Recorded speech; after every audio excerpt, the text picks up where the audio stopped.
Can y'all hear?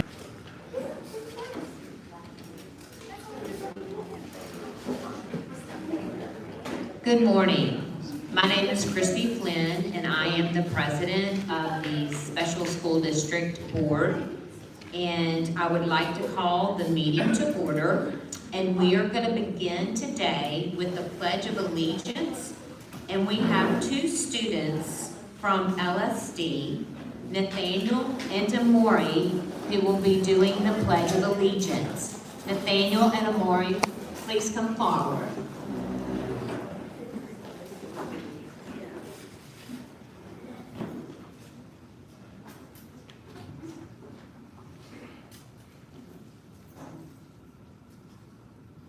I pledge allegiance to the flag of the United States of America and to the republic for which it stands, one nation, under God, with indivisible liberty and justice for all.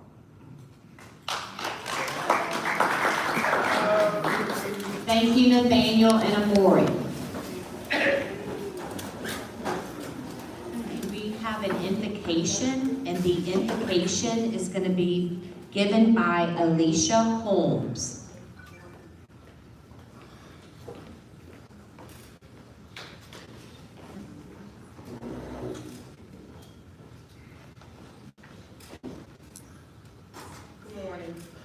First, and will be done on earth as already done in heaven.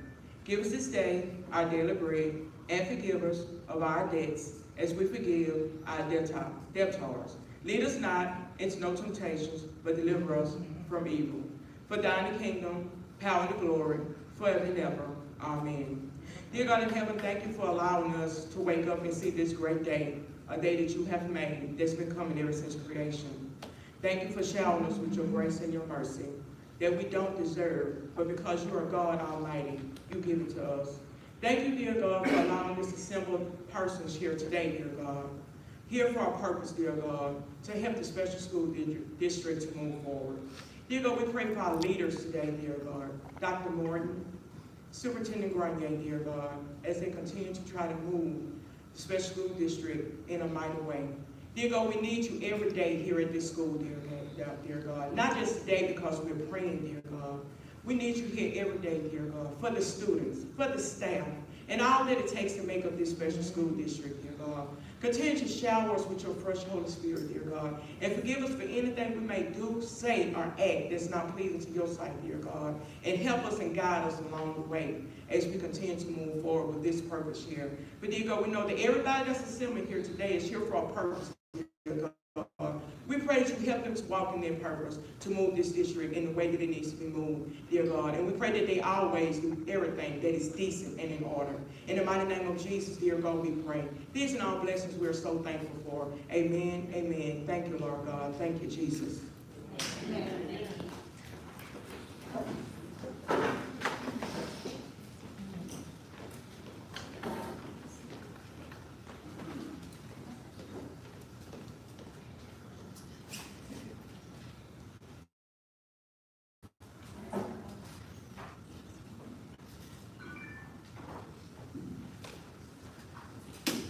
Okay, at this time, I am going to request a point of personal privilege. And with that, I would like to introduce Dan Araby. He is the LSD AA Committee Chair, and he wants to speak on behalf of the Alumni Association for LSD.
Good morning, everyone. Good morning, board members. My name is Dan Araby, and I'm the general chairperson for the planning committee for the 175-year anniversary of the Alumni Association. And I feel like it's very important to share with you all, board members, to make sure that you fully comprehend and help us figure out what we are planning to do here on school property.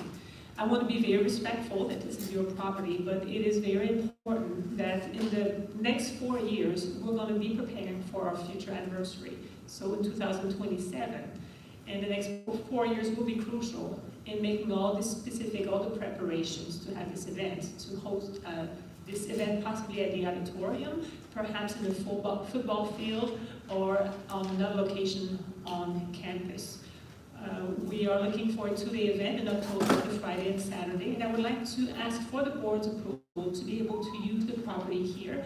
And once that is approved, we'll be able to advertise to our nationwide network of alumni who are often located everywhere in the country to come here to this special event. And want to let them know very early for the older graduates and the alumni of LSD who are still around us since these past 175 years. It's going to be a very important event, or very important for our community, for here at LSD, and we hope that you, board members, will consider allowing this to take place on the property.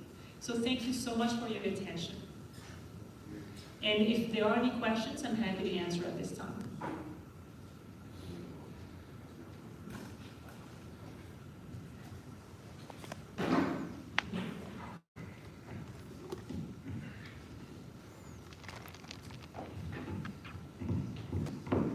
Okay, thank you so much, Dan. I'm sure that's going to be an amazing affair, the 175th. Is that what I heard? That's pretty amazing. Okay, so at this time, I'm going to let the secretary call roll to see what board members are present. Just say, raise your hand here when you hear your name.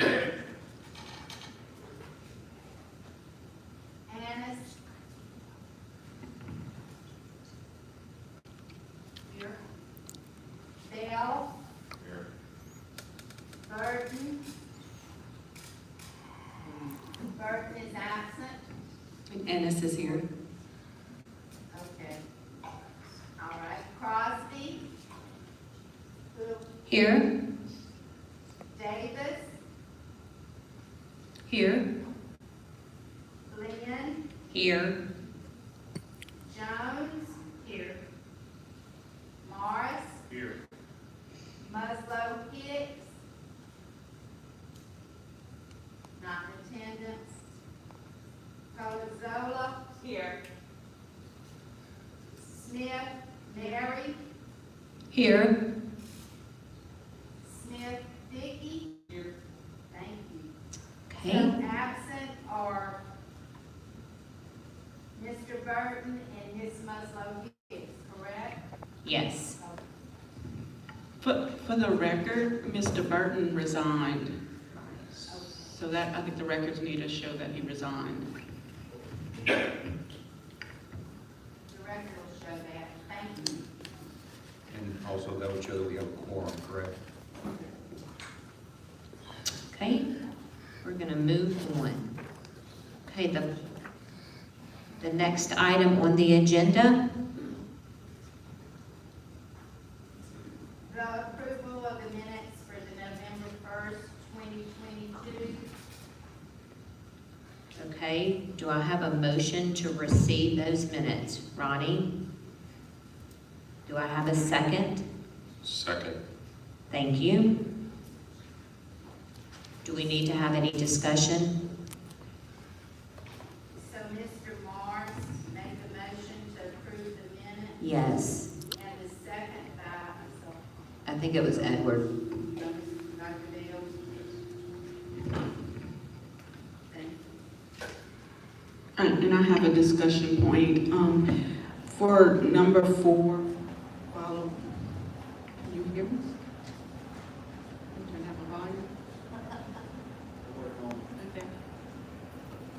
So go ahead and talk, okay. For number 4, after the executive session, I just wanted to a point of clarity, because I know these meetings are recorded.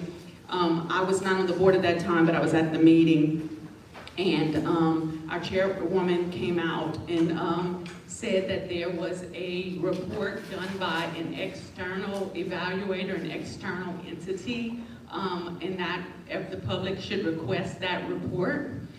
That was in regards to the special, the School for the Deaf. I assume that that was what was shared during the executive session. I know she was not misrepresenting what was shared during the executive session. No one on the board corrected her. None of the staff, none of the attorneys corrected her. And that was an error. That was done by internal staff. That review was done by internal staff, and it was done, it is something that is done by school districts across the state. And I think that was really an important point that the public should know, that that was not an external, it wasn't the Department of Education, it wasn't anyone, it was done internal by staff, and it seems like the board made decisions based on that with the assumption that it was done by external evaluators. And I think if they would have had knowledge that it was done by internal evaluators, that may have made a difference in some of the decisions that were made. I'm looking forward to as we make progress, but I just think that we really need to make sure that the records reflect what was actually discussed at that meeting. Ronnie? So is there a specific recommendation for a specific change to the November minutes? It's not documented as I can see in the minutes, but it was a very crucial point given the kind of outcry we got from the community in regards to the dismissal of the principal, the administrator of the School for the Deaf. And I think you had left at that time, Mr. Morris. But it was shared with the public that there was an external document done by an external entity reviewing the School for the Deaf, and that the public should get a copy of it, and it was not an assessment done by an external entity. Ronnie, and it's, as a principal for 10 years, it's common practice as a principal to the school board or the Department of Ed provides that document to principals for them to internally assess their own school. So that's basically, I think there was misrepresentation in that we thought that it was an external source, and it was brought to our attention that it was done internally instead of externally. But it is common practice for every principal, every school district to have access to use that. It's kind of like a monitoring form to make sure that your school is doing the correct things. And so that's basically what it was. So my question here is that we have a motion on the floor to accept the minutes as written. So my question is there a recommendation to make some change to the minutes as they're currently recorded, or are we going to defer this item for legal review to consider approval at next board meeting? So what's the recommendation to proceed with the motion on the floor? So I think there are two issues here. I think that I would move that the minutes themselves be approved as written. I do believe there's an item on the agenda later on talking about an external audit that's being done. But as far as the minutes of the meeting as they were recorded, I believe that the minutes reflect accurately the discussion at the board meeting. So I would move that the minutes be approved as written in November. Do I have a second to approve them as they were written? Kitty Davis, I second. Okay, so we've had our discussion, the item passes. Thank you. All right, next we have The approval of the minutes for the January 24th, 2023 meeting minutes. Okay, a motion to, and as y'all recall, this was our special meeting that we had. A motion to receive those minutes.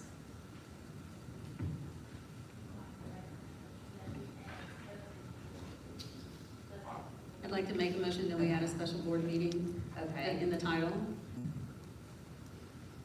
Does anybody second that? I second that. Okay. All right, so we have a motion to include special board meeting. Any concerns about that second? Special board meeting minutes. For Mary Smith. Does anybody have any concerns or conversation about adding that? Okay, so a motion to receive these minutes we had. Who will second them?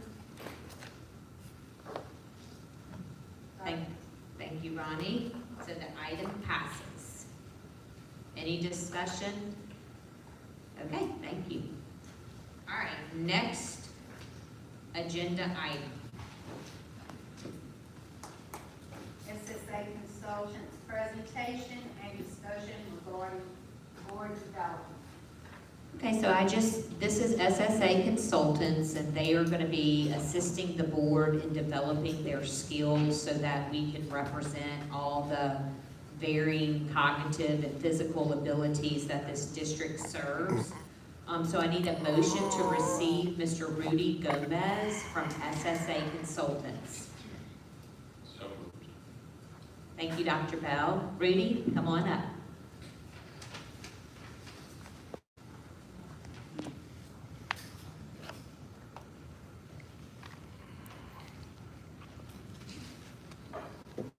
And we have been engaged by the board to do what we commonly call board development work with the board. It's pretty common exercise that we do with boards, public boards, nonprofit boards, and private boards as well, particularly when they're new. And this is a new board. Its existence is pretty young. And so we've been asked to develop with the president about format for this, and what we have landed on would be to do two-hour sessions with the board to begin at the May meeting. May 16th is the next regular scheduled meeting for this board. So we would do roughly 2 hours of that at that May meeting, and we'll talk about how you want us to be worked into the agenda there. But the idea for that first meeting would be to do just some of the basics, and I would, between now and then, consult with legal counsel for the board, as well as the board chair, get the bylaws for the board, put together a basic outline of the basic state rules, state laws, Robert's Rules of Order, things of those nature that are sort of basic to any board that is a public state board, to go through those things. And you're familiar with a number of those things because you've been operating for a year and a half or two now. But I would like to present those in the context to encourage your comments and your questions, so that we can make sure everybody's on the same page. And if you have any questions about any of those things, why they are the way they are, and what are the boundaries of things, and we can do all of that as we go through that material. We'll prepare a set of materials for that first session. For the second session, which would be in August, at the August 22nd board meeting, what we talked about was to get your ideas from the new superintendent, from the board, from legal counsel as well, of topics that you would be interested in and or deemed important that we might cover in that August session. So that would be the plan for August, would be to field from the board and from the new superintendent and from the board's legal counsel, any and all ideas and topics that they think would be important to cover, and we'll put together a program in August for that. And then there is one more meeting remaining in the year, a scheduled meeting in November, on the 7th of November, and we would hold that as, in case there's anything more that the board would want to cover as part of this. We would have that meeting where we could put together some development materials and have a session in November as well. So that's sort of the plan that we've put together, and Christie had asked me if I would just come and present that to you and do one other thing, and that is, and I know I'm catching you sort of cold here, but if you have any ideas about things that you've wondered about, board sort of rules, requirements, issues that you think would be good for us to cover in that August session, I'd be glad to take them now. And what I would also ask is that, and Mr. Rodell, I think I read the open meeting laws that said the board could be polled without violating the open meeting laws. Is that correct? I thought that we could do that as well. Poll the board to get their ideas after this meeting as well. I have I guess a question or a comment. I'm Edward Bell, part of the board here, and I think that particularly in the May meeting, is either part of the 2-hour session or even if we have to add on to that a little bit. I think one of the things that's important is that the board members have time to have, I guess I'd call it a social hour, but it's not really a social hour. It's just that I respect every person that's on this board, but I don't know any of them. Mm-hmm. I've only had a few conversations with some of them, some more than others. But I think that the more that we know each other and trust each other, the more we can effectively act as a board in the unity of this school. And I think just even getting to know each other's backgrounds and interests could be helpful. So I think that Robert's rules, the laws, that's very, very important. But I think also just us as a, we're making some very, very important decisions on this board, and yet we don't know each other.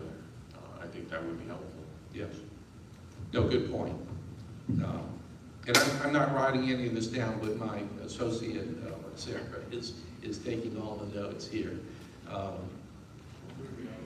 Mr. Rodell.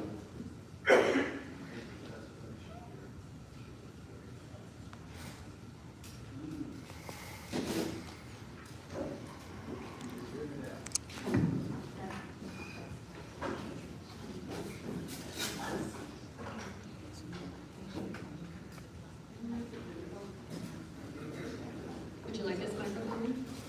Sherry's asking. That's not, is that better? There you go. All right, there's success.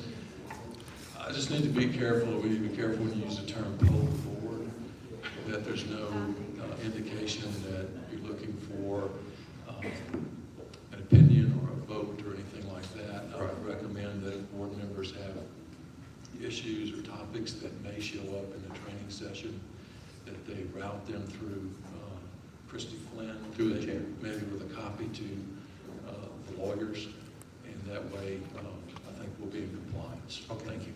Good. That'd be a good mechanism for that. Yes, ma'am. Mrs. Sherry. Good morning, board members. I'm Sherry Crosby speaking. I have a question. Included with that training, is there going to be cultural awareness included in that training, Pastor?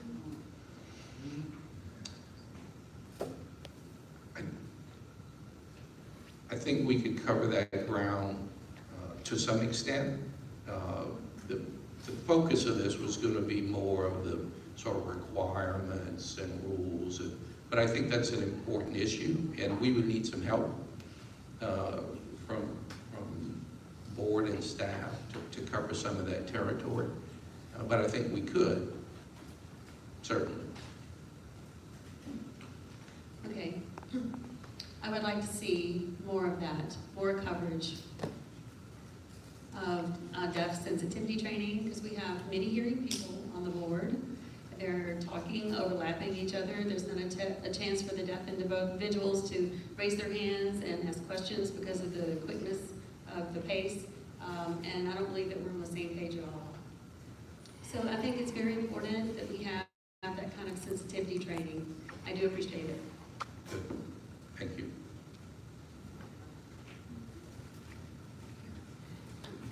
And I agree, and I agree with you, because your hesitance is this is not your area of expertise. That's right. We need to have people with lived experience, the people who are part of the communities, to be the presenters. There are companies, organizations that are people who are deaf, people who are blind, people with behavioral, mental health type issues, intellectual disabilities.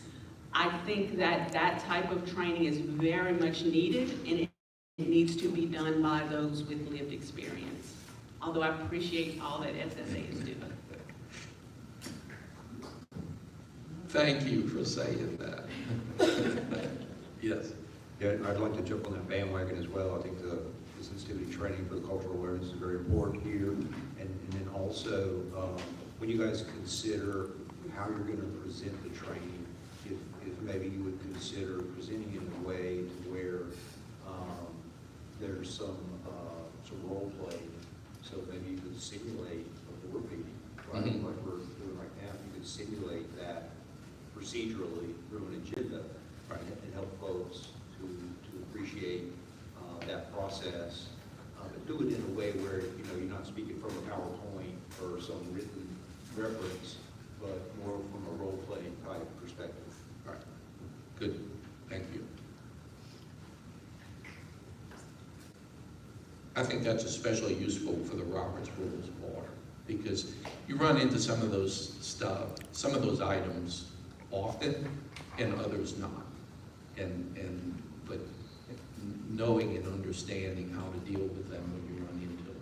Right. And I think also as you go through each item in a particular agenda, it would give members an opportunity to engage as well, right? Right. Particular questions. Yes, questions. The how, the why, the when, those sort of things. Mm-hmm.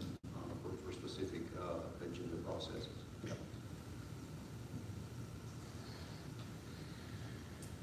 Okay. Well, thank you, and we will, per Mr. Rodell's suggestion, I think through Christie, would send a communication to the board and any ideas you would have beyond the ones that were provided this morning.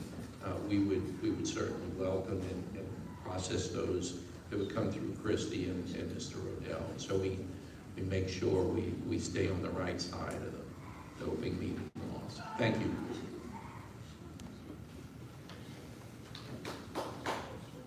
Thank you, Rudy. I mean, I know the whole board looks forward to reaching our full potential, and I think with education and training throughout our board experiences, it's going to help us all make more unified decisions and based on all of the disciplines that work with these schools and programs, and then all the children and young adults that we serve. So thank you very much.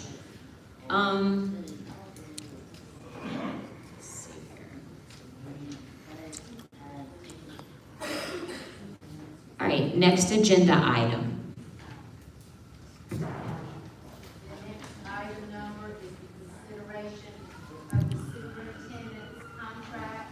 Okay, and do I have a motion to receive that? Ronnie, thank you. And again, I'm gonna have Andre come up and speak to y'all. He's one of the attorneys. I just wanna make it known that the contract was emailed to all board members, so all board members should have had time to review it. And so he's gonna speak to what you did receive in your email. Thank you. Can everyone hear me? Good morning. My name is Andre Bourgeois. I'm here with my senior partner, Larry Rodell.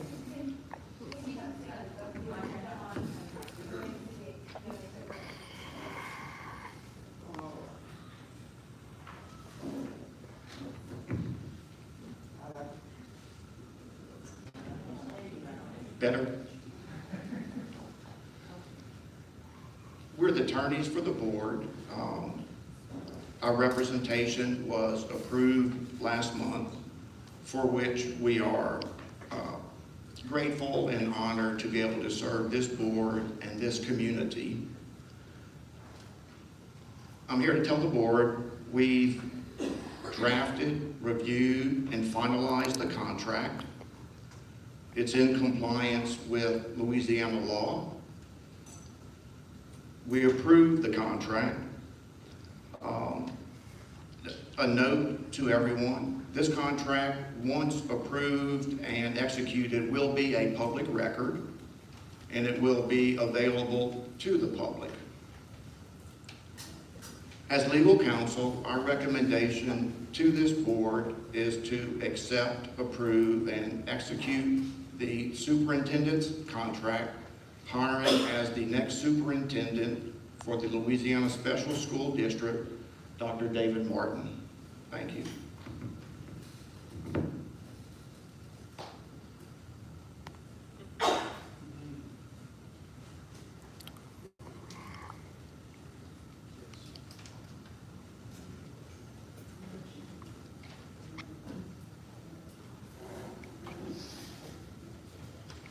Okay, I'm gonna have a motion. Sherry? I'm sorry to interrupt. When did you email the contract to us? I do not remember. I'm not sure I got it. I don't believe that I've gotten it. Did you all get it? On my left, did you all get it? I don't believe anyone got it.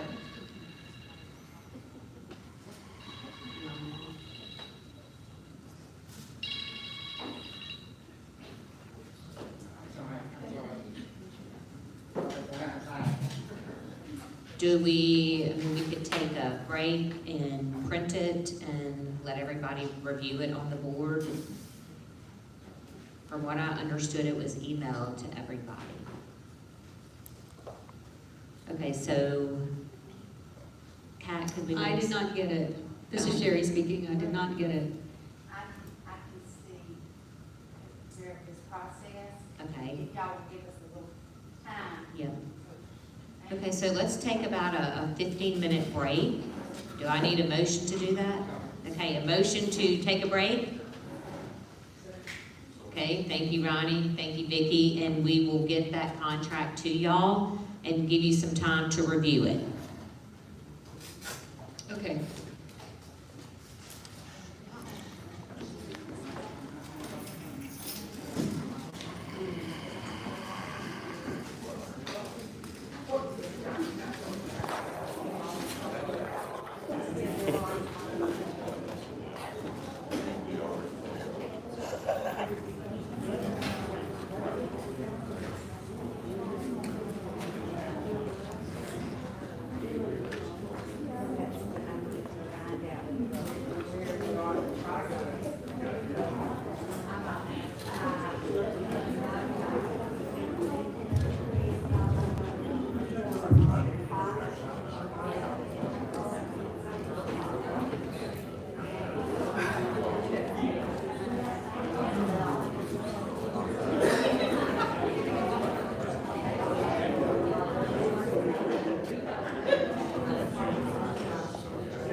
David Martin, nice to meet you in person.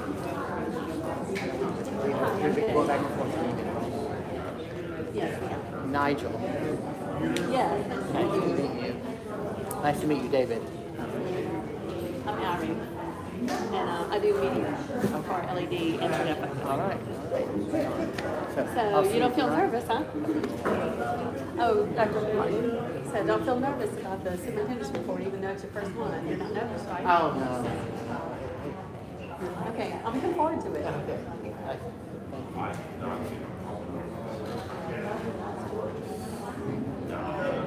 So if you just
Look this way.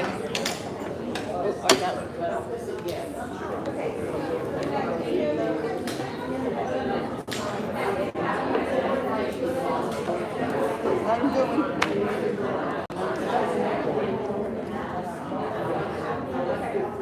I'll do that and then maybe works right there. I want you here.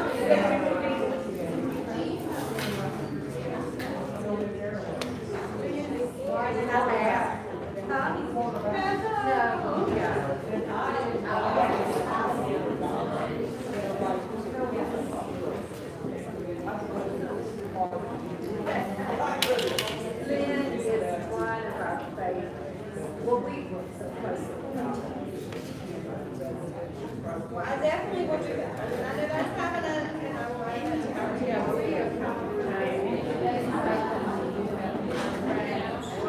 Sam, y'all made it okay today? Beautiful day. What's on the way? I think last time.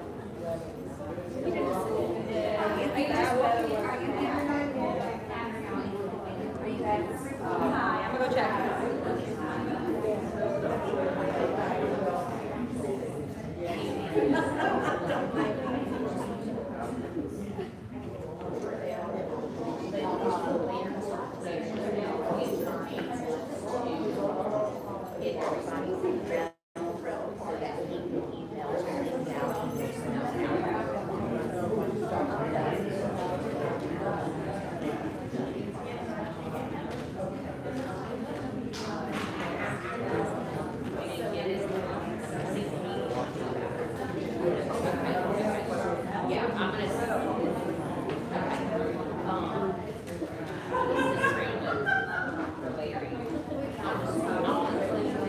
Okay.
We apologize.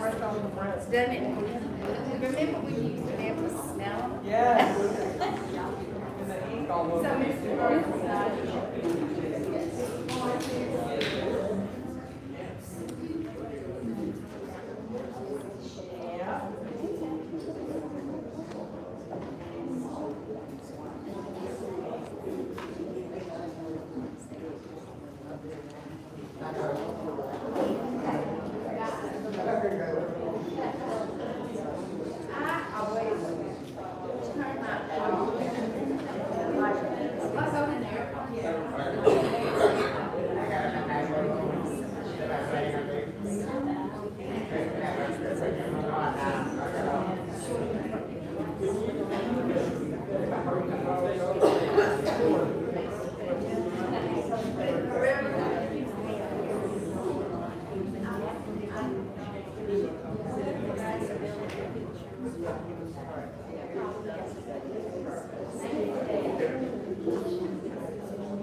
this one, do you take over your speak to the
You may do that.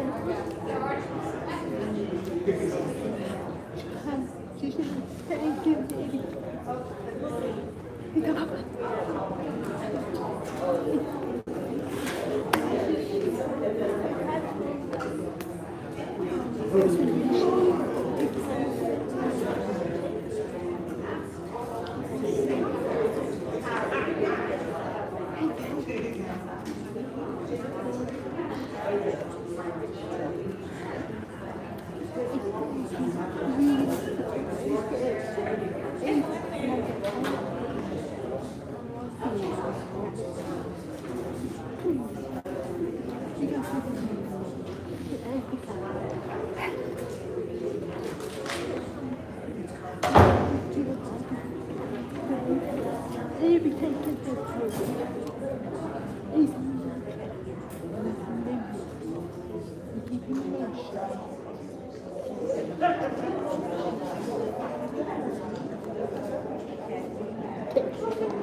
Yeah.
I'm going to give a couple of minutes just to make sure that everybody who might have walked outside is back inside. So let's just a couple of minutes and then I'll reconvene the meeting or make a motion to reconvene the meeting.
Okay, I think everybody is back inside.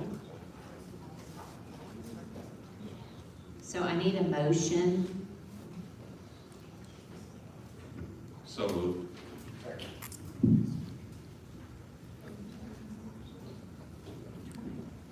Okay, so we're on consideration of the superintendent's contract. Can I ask a question on the previous item before we move to that? I just want to make sure, was there, for the SSA consultant, is there a price for that, or is that part of the other work that they did?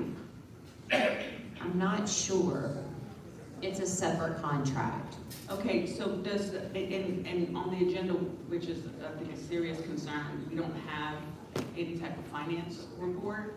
And so I'm just wondering, do we need to approve a contract? And how does that process work?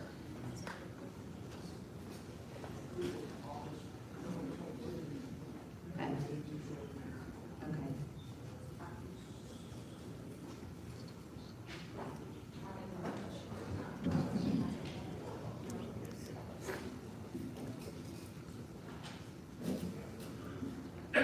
Okay. Morning, my name is Tyler Derry. I'm a general counsel for the special school district. At the August regular meeting of the SSD board, there was agenda item to approve the consulting contract for board development. That was passed by the board, and subsequently, I believe it was executed in August or early September, there was a contract for board development with SSA, executed by the school district, and I lost my train of thought there. Well, it's already been approved by DOA in October, and so we're ready to move forward with them. It's got a process for invoicing and for maintaining the contract and making sure the effectiveness of it. I can't tell you offhand, but I can provide you a copy of it. And just to be clear, it is a max dollar amount. It will be invoiced based on actual cost of SSA, but I can get you a copy of that by the end of the meeting.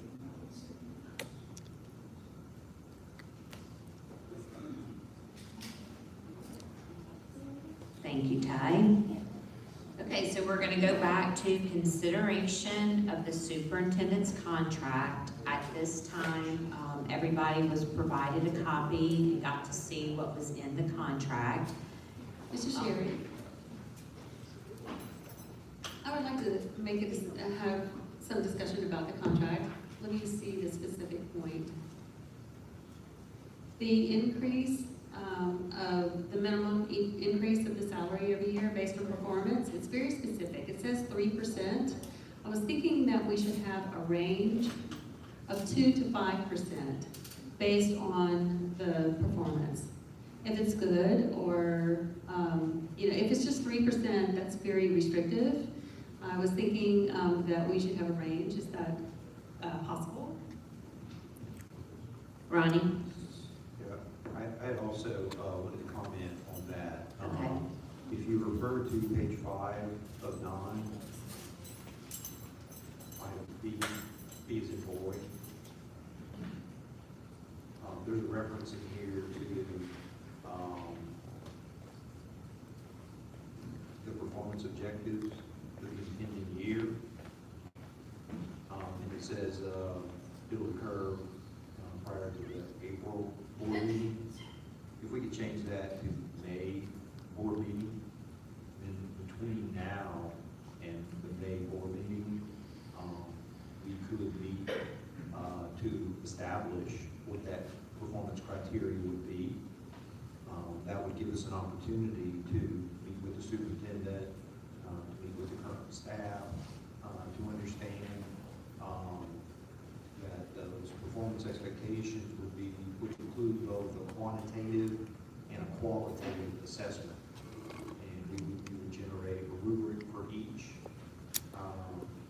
But in order to particularly the quantitative assessment, we need to establish a baseline so that we understand what the current performance is at the school. And once we understand that, then we can sit down with the superintendent and the current staff appropriately and put together a proposal for the full board to consider with regard to both qualitative and quantitative performance criteria. Okay. With regard to right number, or 5% is the right number with regard to a range. Personally, I'm certainly open to, consideration there. But I just wanted to share my perspective with regard to with the rubric we're doing, and the process for putting that rubric together. And additionally, the fact that we would like to come back to the board in May with that proposal for the board's consideration, so that we have that in place as soon as possible, so that the board, the superintendent, and all stakeholders, right, understand what those goals and objectives are with regard to performance. And we've got clear expectations, we're fully aligned, we think they're reasonable, but at the same time, they're challenging, and we know that it's going to make things better for students.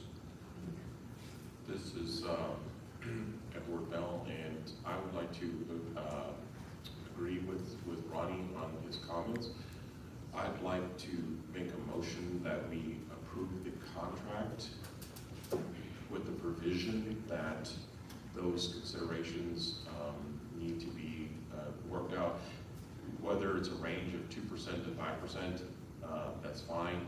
I also agree that developing the rubric or the qualitative and quantitative metrics are incredibly important, and that those be done by the main meeting.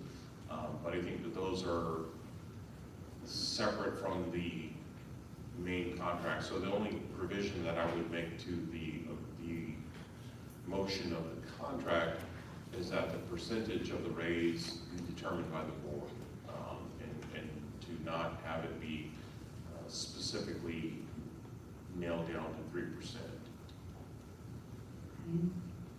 Does anybody second that? This is Sherry, I second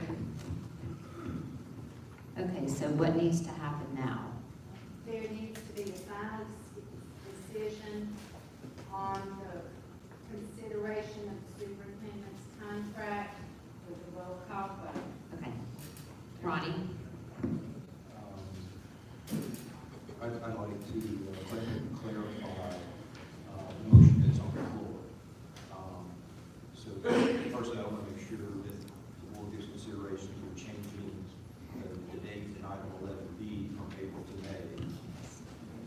And then secondly, I'd like to be clear about it, if the board would consider it. And let's just go with Ms. Crosby's recommendation to establish a range. And instead of 2 to 5%, I would really prefer maybe up to 5%, because I don't know if we want to guarantee a 2% raise. Okay. Sherry? I'm okay with that.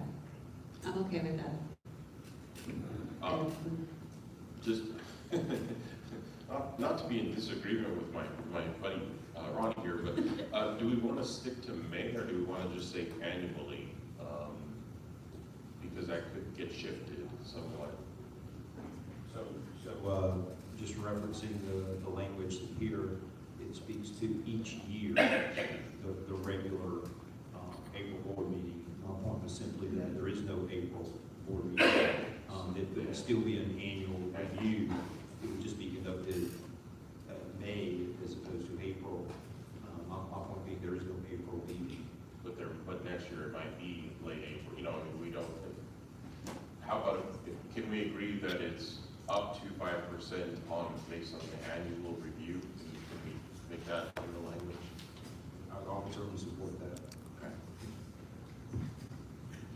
I think Ty is going to try to clarify and Clarify, summarize the comments so that the motion to be made is as accurately as possible. Good morning, this is Ty Maneri speaking. I'm going to clarify this motion based on Dr. Bell and Mr. Morris's request, along with Ms. Crosby's request, just for clarity for the attorneys who will have to make these amendments, and for Ms. Comer, who's dutifully taking notes over there. So the motion, as I've heard it here, and I'm going to refer specifically to contract sections. The first section, so the motion is to approve the contract with two specific amendments. The first amendment is going to be to section 4B, which appears on page 3 of 9 of the contract. The current language reads, beginning with the 2024-2025 contract year and continuing for each contract year thereafter, the superintendent shall be entitled to a 3% increase in minimum annual salary for each year where the board determines that the superintendent has met or exceeded the specific performance objectives identified in attachment 1 here too. That language will be amended to read, I'm going to read the whole sentence again. Beginning with the 2024-2025 contract year and continuing for each contract year thereafter, the superintendent shall be entitled to, okay. I'm ready for that sensitivity training, y'all. I'm a fast talker. Beginning with the 2024-2025 contract year and continuing for each contract year thereafter, the superintendent shall be entitled to up to a 5% increase in minimum annual salary for each year in which the board determines that the superintendent has met or exceeded the specific performance objectives identified in attachment 1 here too. Ms. Crosby, is that what you were seeking? Okay. That is correct. Yes, correct. And the second proposed amendment will be to section 9B, which appears on page 5 of the contract. I'm sorry, my Roman numerals are not that great either, so section 9B, I said it again, 11B, that's on page 5, up near the top. I'm only going to read the relevant section here, so I'm starting with the second sentence. It currently reads, such meeting or meetings shall occur prior to each year's, I'm sorry, let me do both sentences because there was 2 parts to this. So I'm going to break these 2 sentences up to make it a little easier. The first sentence of section 11B reads, beginning with the 2023-2024 contract year and each subsequent year of this contract, the board will meet with the superintendent to mutually establish specific performance objectives for the impending school year.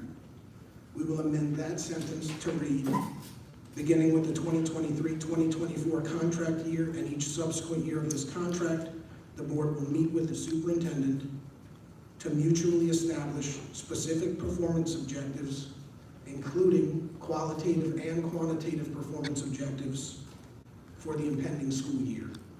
So, Mr. Morris, does that cover the content concerns you had? And then Dr. Bell?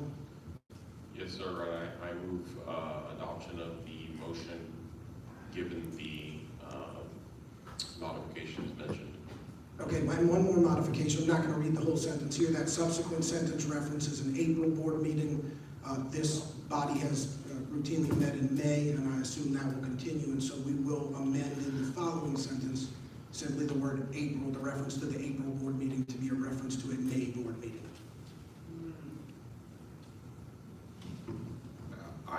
Personally, I would rather just say an annual meeting, just because calendars sometimes get shifted. But I can look at either one. So I was gonna say the same thing, like, can it, instead of it referencing a regular board meeting in a certain month, that it's by a certain time? And, you know, so it could be prior to May of the year or something like that, so the board, whenever the board meeting happens, it still has to be done by May of that year. So I think the intent here, original intent, is that the contract will be initiated May 1. So if we're going to have an annual review, then the review would be the next May.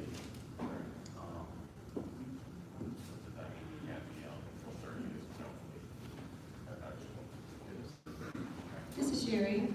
I'll wait for Ty to come back to the front.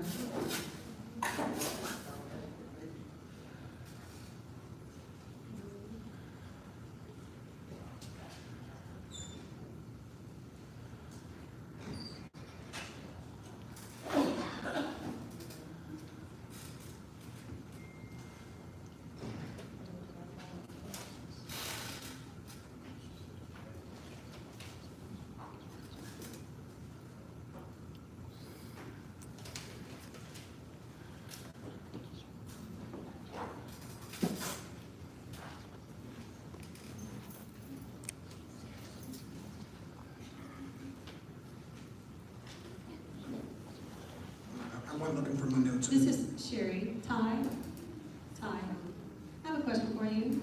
So normally the evaluation happens prior to the annual date. So the evaluation is going to occur prior to that. Could you give me some clarification on that? That's what I was looking for in my notes, but I found it here. On page 5 of 9, section 12, it notes that for each year of this contract, the board shall conduct an annual evaluation of the superintendent. The board shall conduct the superintendent's annual evaluation for the 2023-2024 year no later than April 1st, 2024. So the purpose of picking that May meeting for the setting of future standards was to allow that evaluation to happen in April.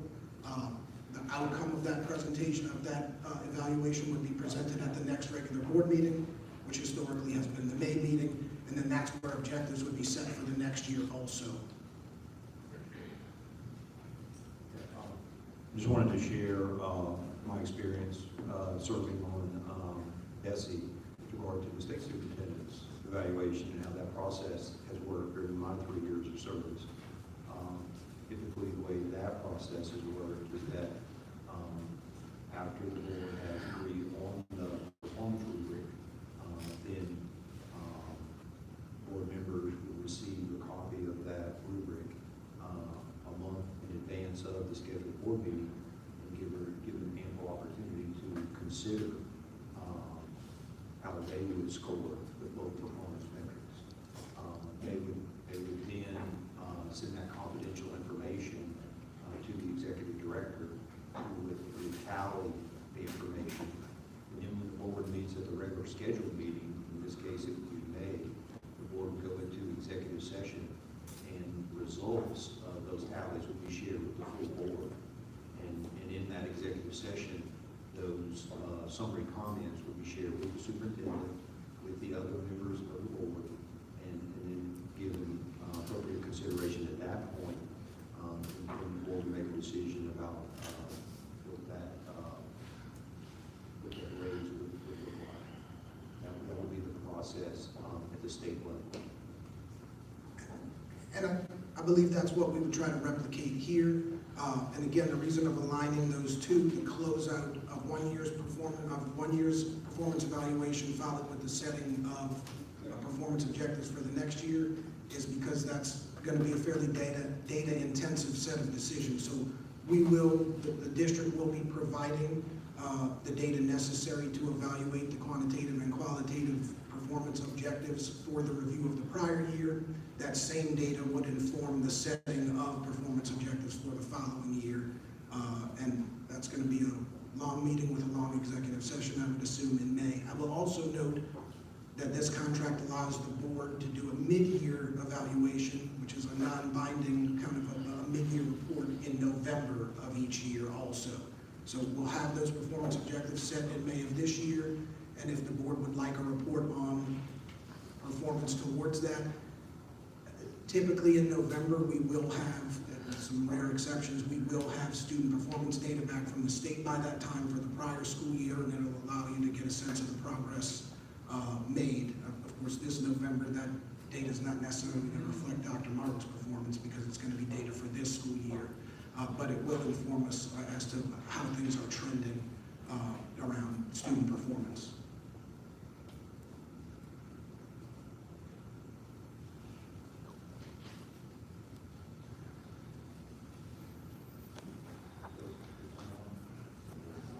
Yeah, so could someone repeat for us the current motion on the floor? I'm going to state it in summary. If I need to go back and do it more broadly, I will. So the motion on the floor is a motion to approve the contract subject to, in essence, 3 amendments. One is to section 4B, changing the language regarding the minimum raise from 3% to up to 5%. And also noting that the specific performance objectives will, that's the next one. So I'm sorry, in section 4B, it is simply to change the minimum raise, the raise to minimum compensation from 3% to up to 5% based on the performance evaluation.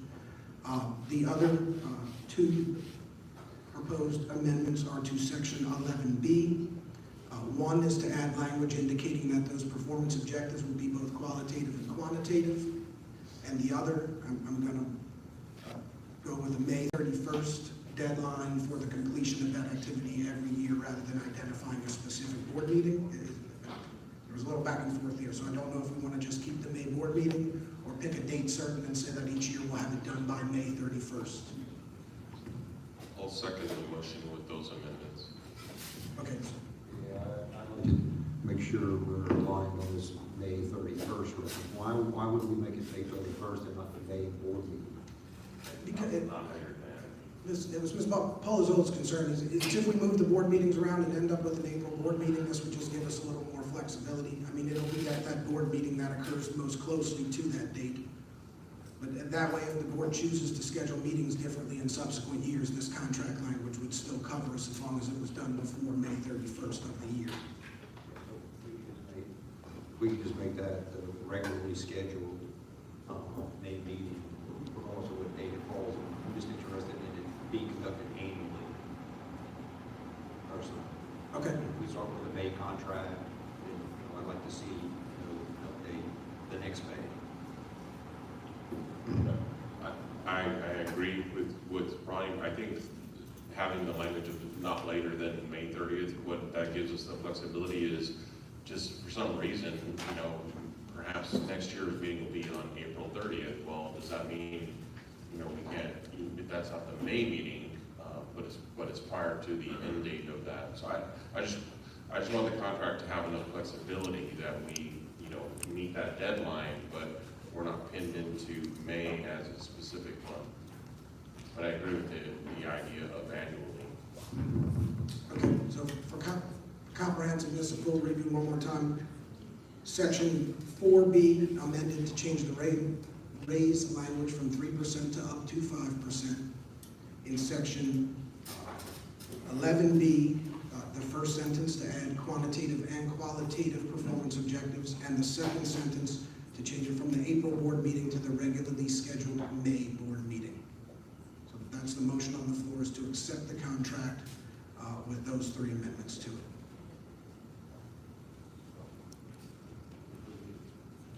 Do we need a second for that motion?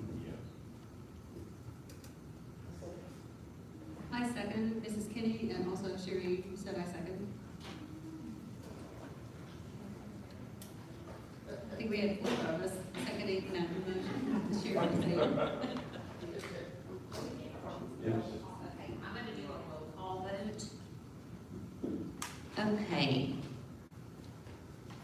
Maria Annis.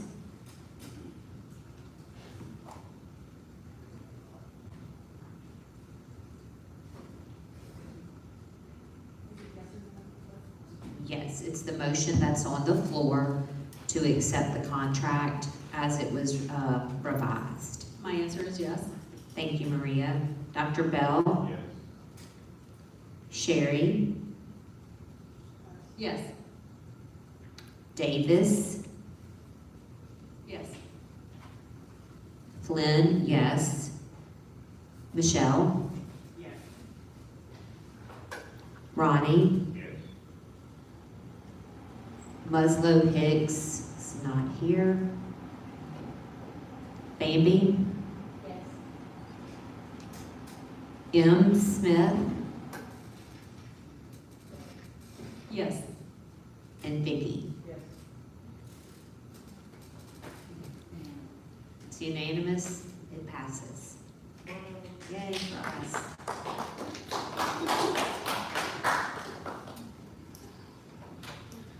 Okay, next item on the agenda.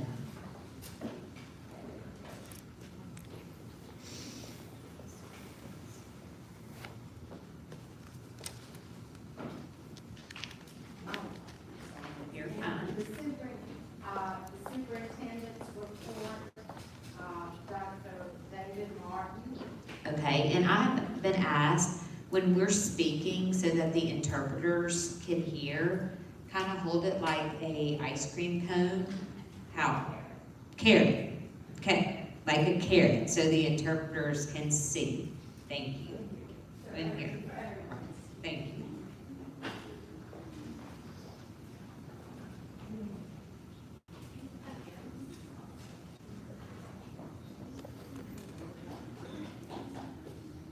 Good afternoon, everyone. I hope everyone is doing well, and I appreciate the approval of the contract there. So I've got a presentation. I'm having problems actually seeing it, so. But I wanted to talk a little bit about some transition plans. And before we get started with just the meat of what I hope to accomplish, I wanted to just sort of give a disclaimer here. And my disclaimer is that these are some initial thoughts on transition, and obviously not having a full picture of everything that's going on with the three different programs. These are some initial thoughts that I think will help us move forward as we go into the next several months. But it's a fluid plan, and things change, and I want to make sure that you realize that I'm open to feedback, and I want to hear from folks. I want to hear from our constituents, the folks that we serve, parents, staff members, students. So I'm going to be soliciting a lot of feedback over the next several months, and so I just wanted you to know these are some initial thoughts that I had regarding the transition. Okay, so that's my disclaimer. And before I forget to let you know that I will be back on site. This contract actually begins May 1st, but I will be back on site March the 13th that week.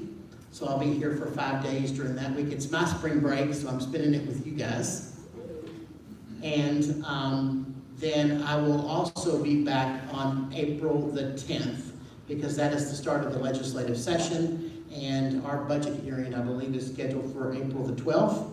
So although I may not be able to add a lot to the conversation, I think it's important that we're visible in front of the legislature so that we can always advocate for the resources that we need to serve our students. And so just putting that out there. So I will be here during those times. So if anybody wants to meet with me or take some opportunities, I think we're setting up an email address here, and we'll get that out to everybody so that I have an official school email address. And I will be checking that on a regular basis. Right now, I'm working at the Tennessee School for the Blind during the day, and I'll be working at the SSD in the evening time. So, but I do want to hear from folks, and so please feel free to message me. I'll get that email address out to folks once it's set up.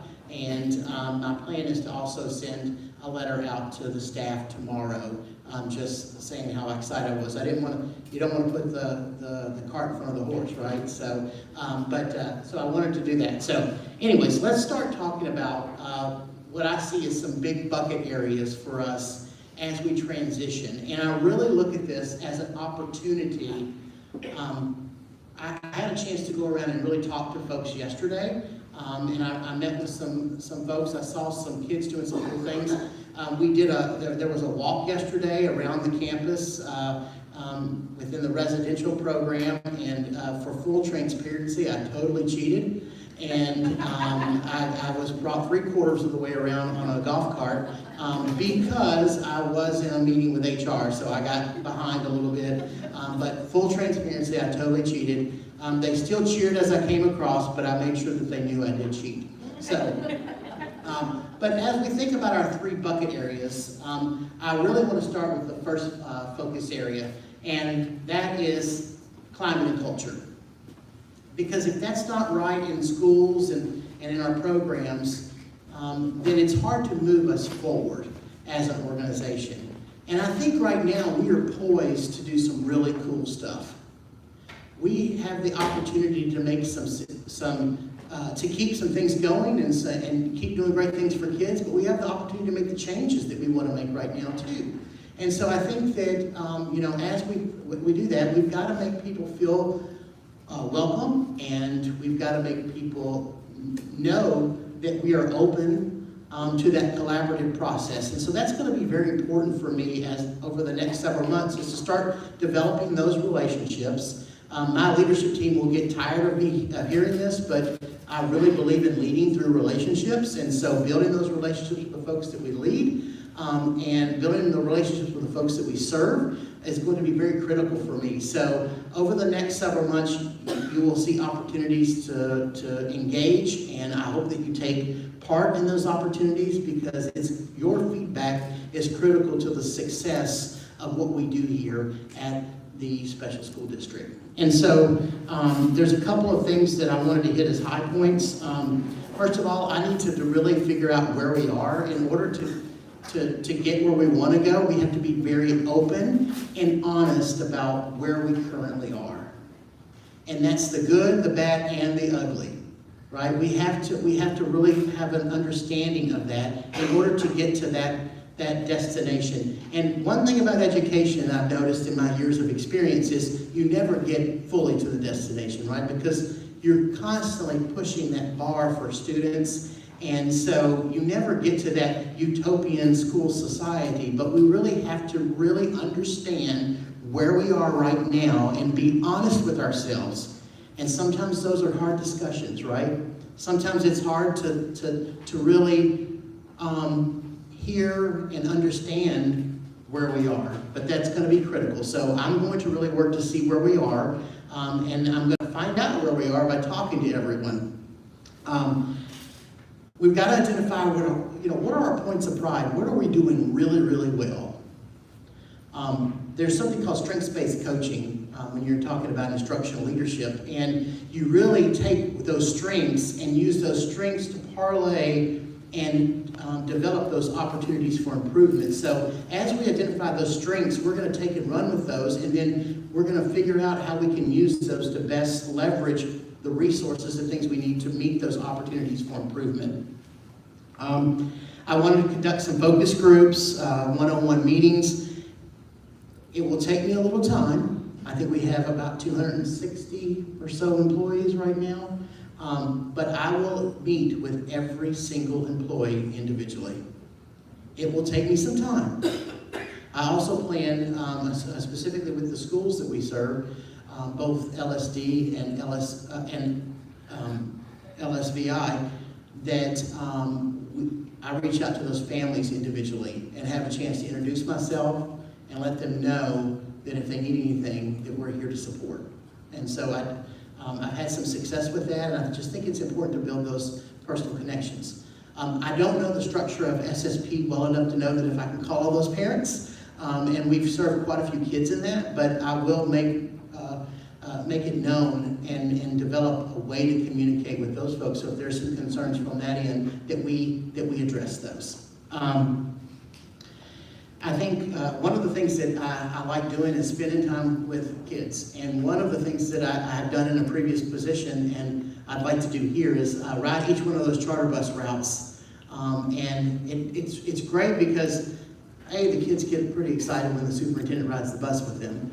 But B, it also gives me an opportunity to pop off that bus and speak to parents when they're picking their kids up. And I know that Friday, it has to be somebody on their list to pick up those kids. So that it'll be Fridays when I ride those buses. I think there's 5 routes right now, and so I will pop on each one of those routes. Usually the bus staff likes it too because I always had dinner. So but don't tell them yet. Let me check my credit limit. But I definitely look forward to that.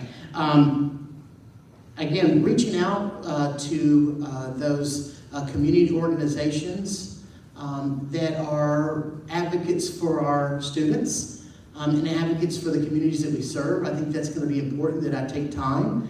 And folks have already reached out, and I've already accepted some invitations to speak with folks. And I think that you will continue, as long as I'm superintendent, I will have an open door, and we'll have the opportunity to talk to one another. Sometimes we're not always going to agree on certain situations, and I may or may not always do what people would like to be done for various reasons. But I will tell you that you'll get an explanation from me. Sometimes it'll be too much information, and if that's the case, just say I don't need all that. But definitely, I look forward to working with those community organizations that are really strong advocates for the folks that we serve, because I think it's important that those voices are brought to the table. And then I think we need to work together to develop some goals around climate and culture and figure out what kind of organization we want. I can't do that in isolation because this is not David Martin's organization. This organization belongs to the folks that we serve and the folks that work here and the communities that we work to enrich. And so I need those voices at the table. So please, when I call you, please think about participating because it's going to be very critical for us to move forward because we're going to move forward together. And then I think, this organization was spun off from the Department of Ed in 2021.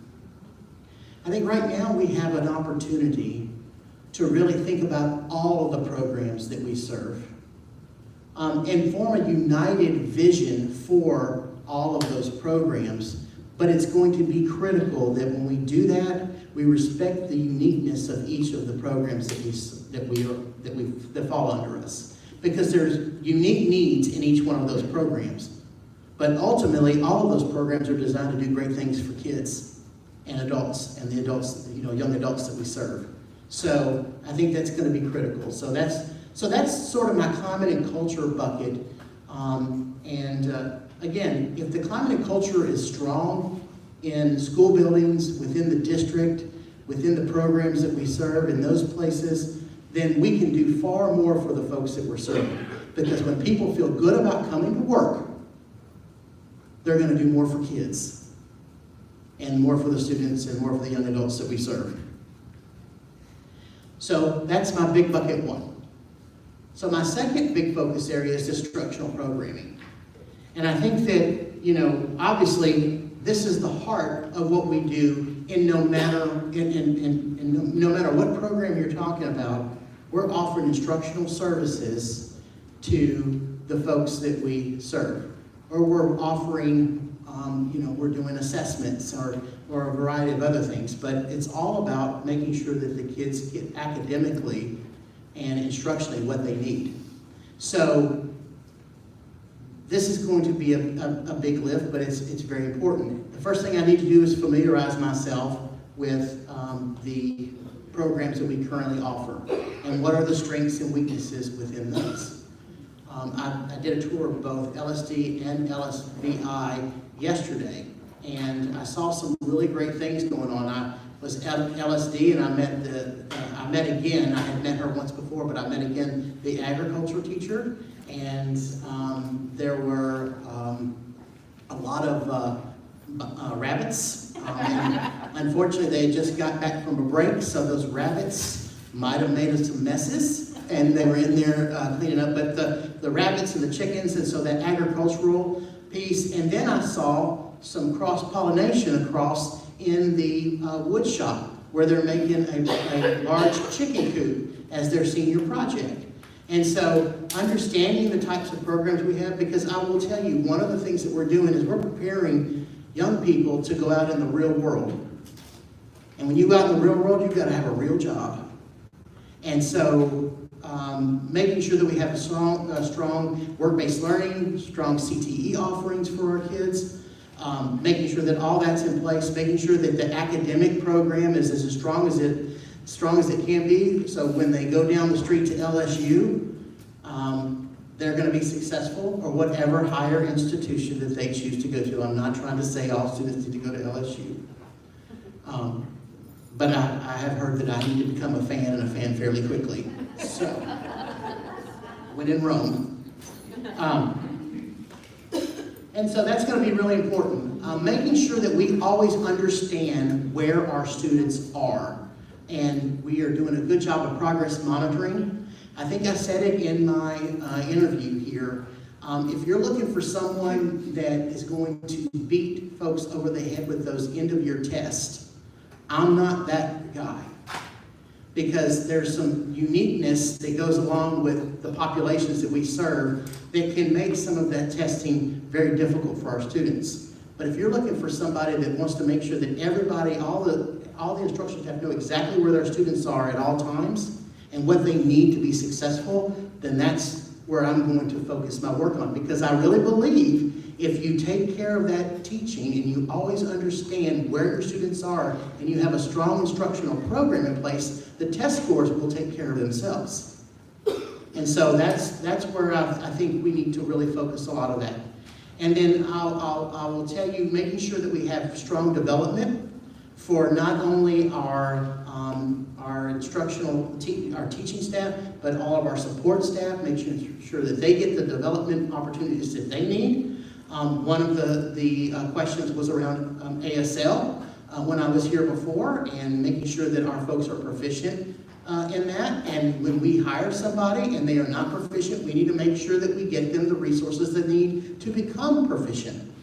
And we need to make sure that those are in place so that we and have an expectation around utilizing those resources and making sure that we're getting the students exactly what they need in the classroom. And then the final bullet point, I made this nice and bold, but we have to recruit highly qualified leadership for each one of the schools. This is going to be critical for the success of those students. And when I say highly qualified, I mean folks with experience in deaf ed, folks with experience in visual impairments, and folks that have strong special education backgrounds to serve those kids out in the SSP. So that's going to be critical. Some of that leadership's in place, some of it is not. But we're going to make that a priority to make sure that we recruit for the most highly qualified candidates to fill those positions and lead those schools. Because I will tell you, I spent 6 years at the School for the Blind in Tennessee. I am by no means a blindness expert or visual impairment expert. I am definitely not an expert in deaf ed, but I will work to listen to those experts, and I will work to find those experts so that we can bring them in and build a strong program. And I also know enough to know what I don't know, and I'm never afraid to ask questions, and I'm not afraid to embarrass myself either. But I am not afraid to ask those questions, and so that's one of the reasons why I need folks around me that understand those things so that we can make the best possible decisions for the students that we serve. So that's the instructional programming big bucket. And then the final big bucket is really around district operations. Because ultimately we have to have the resources in place for the folks that are for the folks that are in those classrooms each day. We have to have the right resources so that they can do the great things that they need to do for the students that they're serving. And so we have to pay attention to those district operations. So I need to familiarize myself with the way things are done in Louisiana. I'm already learning there are a lot of similarities, but there are some definite differences. And so understanding those differences, making sure that I'm listening to folks and really getting those resources that I need to develop myself and have a firm understanding. Give me 30 days and I'm going to understand the budget process.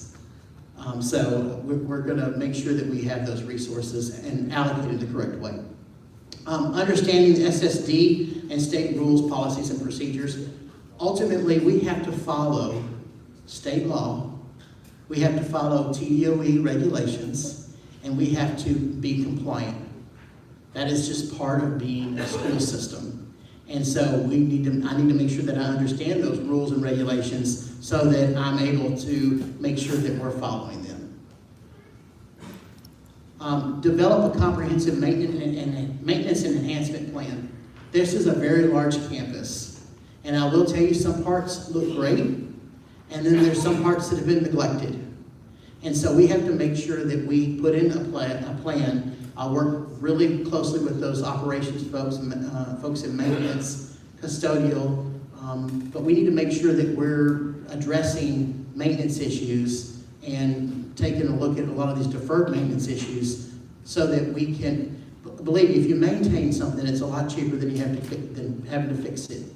And so if we can get some of that caught up and get things back in order, then, you know, this is a beautiful campus, but we just need to make sure that we're working to do that and keep things in order.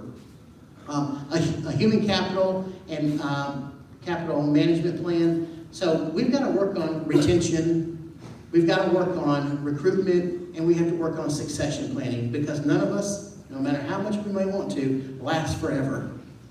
And so we need to make sure that we have a plan, because ultimately, the goal is to always have students in the seats in the classrooms that we're serving. So we have to make sure that we have a succession plan, and that we can recruit and retain quality educators and quality support staff. How are we going to do that? Well, we've got to first look at salaries. And I know that, I don't know, growing up, we didn't really talk about finance in my household, right? We didn't really talk about how to spend money, and how to budget. But I have learned a lot, and one of the things that I will always be is very transparent with where we are with our budget and where we are with our money, because I think it's very important that we're responsible stewards for taxpayer dollars in the positions that we're in. Saying that, it is also very, very, very important that we compensate our employees for the hard work that they put in to their jobs each and every day. And so one of the things that we've talked about is the fact that we might be a little bit behind with our teacher pay instructional salary schedule. We need to look at those positions for those folks in the residential staff. We need to look at those folks that are working and keeping our classrooms clean and tidy each day. We need to look at those folks that make sure that this campus is operational. We need to look at all of those salaries and figure out, and again, this is a little learning curve for me, but what tools do I have in my tool belt to make that happen? And I will figure that out pretty quickly, and we will start working on that very, very quickly, with me assuming the role of superintendent, because it's going to be very important. Now, I will tell you, money is a great recruitment tool, but it's not always the best retention tool. We have to make sure that people are satisfied in their jobs, and that's where it goes in providing growth opportunities for employees and making sure that we're providing growth in and educational opportunities for our teachers. We need to make sure that we're recruiting highly qualified teachers in those classrooms that are content certified. And we may need to bring in other supports because they may not understand how to initially work with students with visual impairments or students that are deaf or hard of hearing. But we make sure that we have those supports in place. So we're going to look at the salaries. That's going to be very important. As we move forward, I understand that it's important, and I will work with every tool that is given to me to make sure that we maximize that budget and are able to compensate our folks on a very competitive basis. All right? So the last little bit, and I don't have this in my notes here, but sort of my thoughts on communication. And so we must be proactive in keeping stakeholders informed.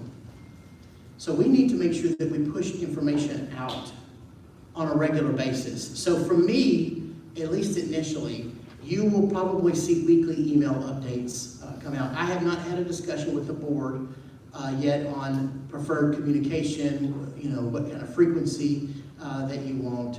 But I think that initially, you'll probably get at least an email, on a Friday afternoon, probably telling you sort of what happened this week and a preview in the next week. I also think it's important that you guys know the events that are going on campus so that you have an opportunity to stop by if you are in the neighborhood. And for our external stakeholders, I want to make sure that we're getting that information out to you so that you understand what's going on in campus. You understand the events that are going on that you may want to partake in, and you also have an opportunity to understand what forums that we have available for you to provide input and feedback to us. So regular communication, I think that we need to work on getting the good word out. A lot of times what you see in the media is not necessarily paints folks in the best light. So we need to make sure that folks understand that, yeah, we may have some issues every once in a while, but there are great things that happen here each and every day. And so getting the good word out about that and developing those relationships with some local media outlets so that they're not only covering the bad stuff, but we give them some good stuff to cover as well. And then the last thing I really want to sort of reiterate is that my door is always open to anybody that has an interest in this school, in these schools or the programs that we serve out in the field. My door is always open. And it is an expectation that anybody on my leadership team, their door is open as well. So it's just critical to me to develop those relationships with folks. And I think if you have a chance to, poke around and talk to people that have worked with me in the past, they will tell you that relationships are critical for me. And I can't do that if people don't feel like they can't come talk to me. Now, if you've got an issue, and I felt like the principal of the school or one of the program directors could have handled that, I would say, did you talk to them? And then, and probably point you to talk to them, because we want to make sure to give folks an opportunity to solve and create solutions. But my door is always open, and every member of the leadership team, their door will be open as well. So those are some sort of my thoughts on the initial transition. I am very excited about coming down. I'm looking forward to May 1st. Like I said, I'm going to be down here a week in March and a week in April. I'm already discovering some fantastic places to eat, which if you know me very well, lunch was my best subject in school. And I definitely am going to enjoy that. I'm going to get a chance to meet you guys and develop those relationships, and so I'm looking forward to that. So with that, I just, is it okay to open it up for questions if folks have questions, or, I don't, I'm pretty much an open book, so. I think it's appropriate. There we go.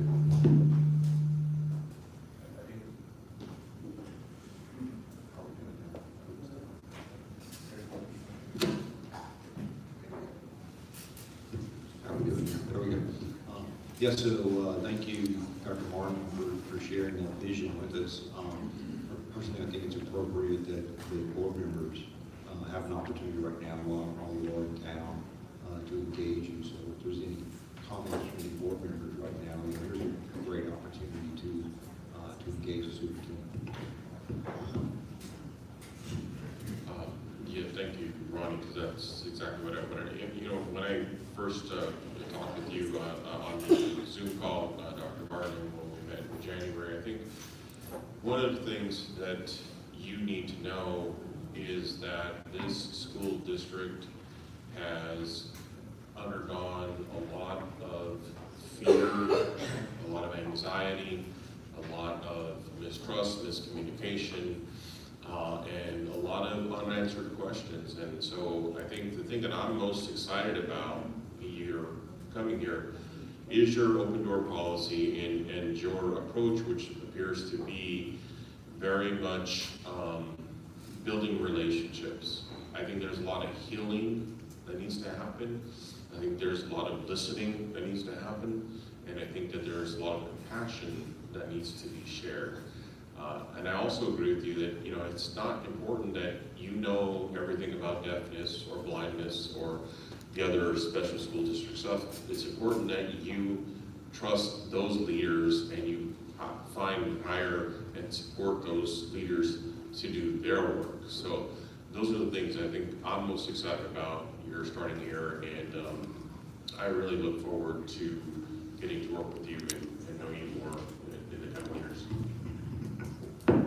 Well, thank you, I appreciate it. Like I said, transparency is very important when you talk to folks, and I try to be as transparent as I possibly can. There are certain things that you can't discuss, HR-related issues and things like that, but if it's in my privy to discuss with folks and bring folks to the table to help make those decisions, I think it's important that we bring those folks. And I definitely love to listen. You know, I will tell you, I've had some people with, that were pretty hot when they came into the office.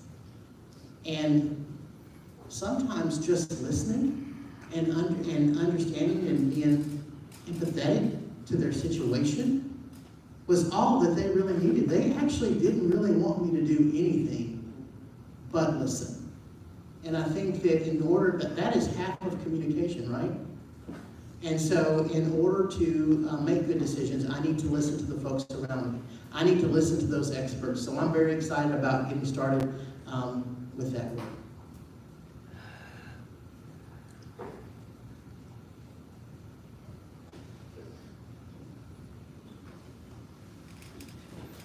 I have a question for you.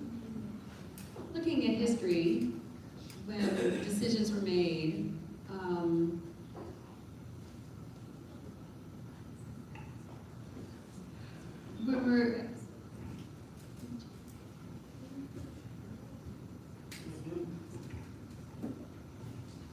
when SSD is making a decision, they are relying on the attorneys and to make decisions or make announcements that way. They're not running the school. It should be the superintendent making those decisions, and then the superintendent giving advice to the legal counsel. I think I am very comfortable with you, working with you. Well, thank you. I mean, we have to follow the law, right? I mean, we have to make sure that we're following the law when we make the decisions that we're making. And actually, I had a conversation with one of the attorneys this morning, and they said, I'm here to give you advice. I'm not here to tell you what to do. I can tell you the implications of what that decision will be, but I'm not here to make the decision for you. And so I think that we're going in from a position of cooperation, and I'm very astute to taking legal counsel, but ultimately the decision will lie with me.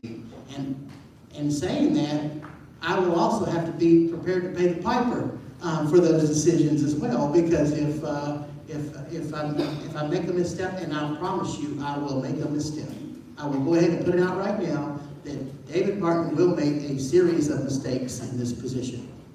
But I want to also make sure that that we're making, if we make decisions based on what is best for students, and we keep that as the center of our compass, we're not going to mess up too bad.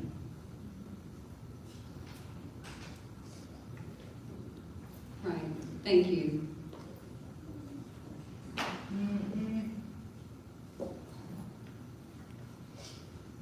Anybody else? I was ready to get grilled. I mean, I had an extra energy drink this morning. Well, I'm excited again to get started, and I appreciate the time to be able to talk about that a little bit today. I will get that email address out to everybody so that once you get it, you can send me some messages. I will try to check it at least once a day, but it will probably be in the evening time. So if I'm delayed in responding to you, I apologize in the process, but I am shuffling a couple of different things right now. And then I plan on putting out a letter.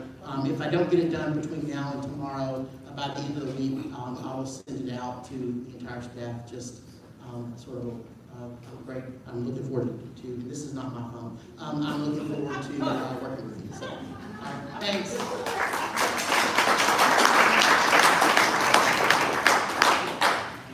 Thank you, Dr. Martin. Very awesome to hear. Okay, we're just going to move on.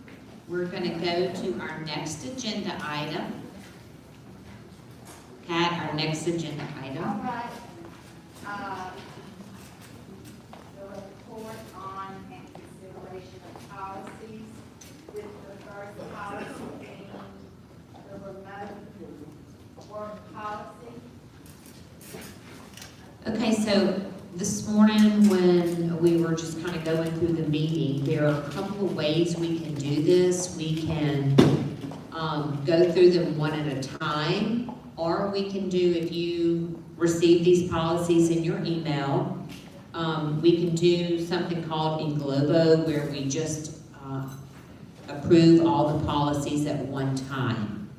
So for me, I would like to do in Globo. We've all had the policies emailed to us. They're all within state's law. I have several comments to make on some of these. Okay. So we'll do it one at a time. All right, so do we want to just start with remote work, or do I need to make a motion? Well, start Okay.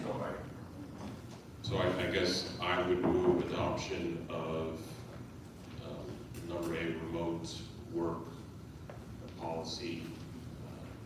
And then if there's a second, then we can discuss it. Okay, Ronnie. Okay, board discussion on remote work.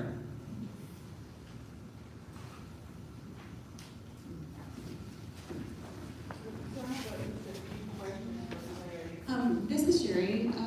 Oh, go ahead, baby. Well, actually, let's see, on teleworking, oh, is that what we're doing now for teleworking Yeah. policy? Okay, I just wanted to make sure. And I have a question for you. Page 2, it says appointing authority. Can you tell me who the appointing authority is? And Kenny's asking which page? Sherry's saying on page 2. The appointing authority, I'm not sure exactly who that person is. Superintendent. Superintendent, okay.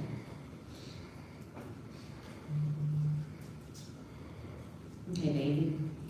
So, it's a little bit unclear because it says that, the appointing authority shall determine which positions are suitable for telework. But then, under the request for telework, it says, or his designee. So it's the final approval of telework rests with the appointing authority or his designee. So is it the appointing authority determines which positions are suitable, and then the request can be delegated? Is that the correct interpretation? Come on up.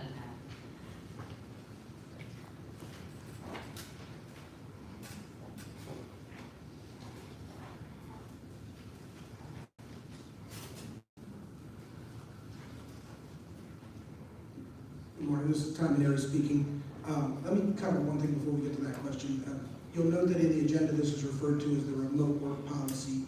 The policy itself is entitled telework policy. That is a reflection of state language. When we initially discussed this matter at the November board meeting, we discussed the remote work policy.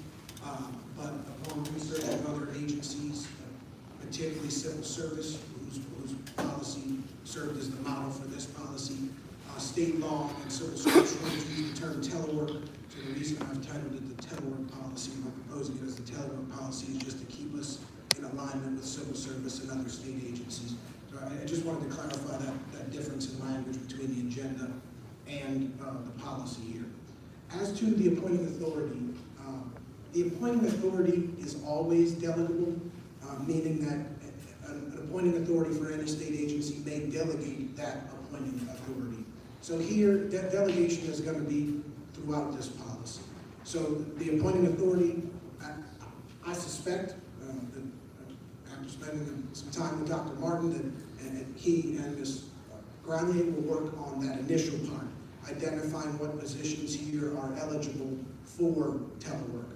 Down there on the final approvals of telework, I think that's something that's more likely to be delegated by the superintendent to specific supervisors who may be more familiar with the workflows of the employee, the performance of the employee, and all those considerations we have, both the suitability of the position and the suitability of the employee to enter into a telework agreement. So just by the way civil service uses appointing authority, that's always something a chief administrator of an agency can delegate.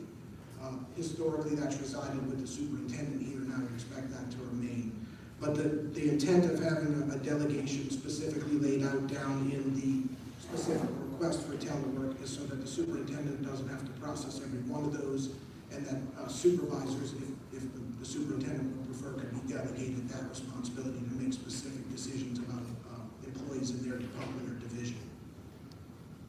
Okay, and I appreciate that. On page 3, towards the bottom, the second to last paragraph, it says that shall be available to report, I lost my train of thought. Shall be available to report to their primary work site as directed by the agency. What is the agency? Like, who can require them to come in immediately? In this case, it would be the approver of the agreement. Okay. And then on page 4, it says that here, SSD may conduct unannounced inspections of the teleworkers' alternate work site. So if that's someone's home, how is that done in practice? In practice, not very frequently. It is more likely that there would be a revenue, and again, knowing both Ms. Grenier and having talked with Dr. Martin, I would think those decisions are going to be made based on performance and not so much facilities. That language is to keep us consistent with civil service policy. I wouldn't expect that to be exercised very often. It is something that an employee that requests a telework agreement is going to have consented to, that they have sufficient facilities at home to engage in telework, and that if necessary, we can inspect those to make sure that they're appropriate work conditions. But again, if an employee is completing their work and meeting performance objectives, I think it's highly unlikely that there'd be any alteration of that agreement other than just withdrawal of it as opposed to intruding upon their personal space if they can't get the work done. But again, we wanted to maintain consistency with civil service policy. This is a policy that once approved will need to be submitted to civil service, and we tried to mirror their policy as closely as possible. That's all my question.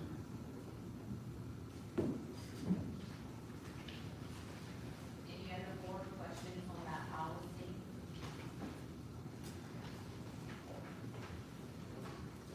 Okay, so the motion on the floor is to approve the remote work, telework policy. Do we need a roll call vote? Okay, Vicki? Yes. Bambi? Yes. Ronnie? Edward? Sherry? Yes. Maria? Yes. Kenny? Yes. Mary? Yes.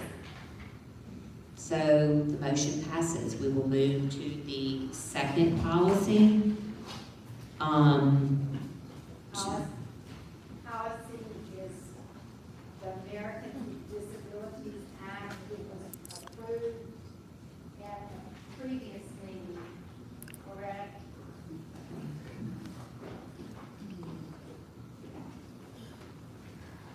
So the agenda item here mentions notice or consideration of policies. I don't think we need an agenda unless someone would seek to amend this policy. At the November regular meeting of the board voted to authorize Ms. Grenier to adopt this policy because the Division of Administration's Americans with Disabilities Act coordinator has requested submission of policies, and we wanted to go ahead and get our amendments done quickly and submit that to the Division of Administration. So this policy is here for informational purposes unless someone seeks an amendment to it. You'll notice that that policy has already been signed as of the day after the November board meeting. So we had drafted it in advance of the board meeting and requested permission for Ms. Grenier to adopt that. The board delegated that authority to her. So this policy has already been adopted and submitted to DOA. Of course, the board has the authority if they would like to elect to amend this policy. But currently, this is an adopted policy, and so if everybody's okay with the language of that policy, there's no need for a motion here because it's already been adopted. I have a question. Since we have the language at the School for the Deaf is ASL, does this policy include that those supervisors or others who go to to interact with our teachers who are deaf, they should be the ones bringing in the interpreter for themselves, because they are the ones who need accommodations to be able to interact with the language of that school. So I want to make sure that that onus is not on our people who are deaf and use ASL, but that is, I guess it's a cultural issue, Dr. Martin, that is the culture of the school, that ASL is the language, and interpreters need to be brought for those who don't communicate in ASL. So does this cover that? It doesn't have direct language to that effect. It does incorporate Title II of the ADA, which is the effective communication title. And so we incorporate by reference those requirements. I will clarify that LSD is a bilingual setting, and the way we worked with that and with Title II, the way it's interpreted and enforced in all public settings is that the requester of a meeting or the requester of a conversation is typically responsible for requesting an interpreter. Now, that certainly wouldn't apply in a student-adult situation. The expectation is that an adult who needs an interpreter, whether a child requests a meeting or not, that the employee would make that request and ensure that an interpreter was present. But in a peer-to-peer interaction between employees here, the expectation under the ADA and here at SSD is that the individual requesting the meeting will also make the request for interpreter services, regardless of whether it's the hearing individual or the deaf or hard of hearing individual that makes the request. When they request the meeting, they would also copy Ms. Covington and make a request to Ms. Covington's office to have an interpreter. I've heard concerns from employees that sometimes supervisors or others sometimes have not brought in the interpreter that's needed to have those conversations. So I just want to make sure that that's something that is looked at as we move forward.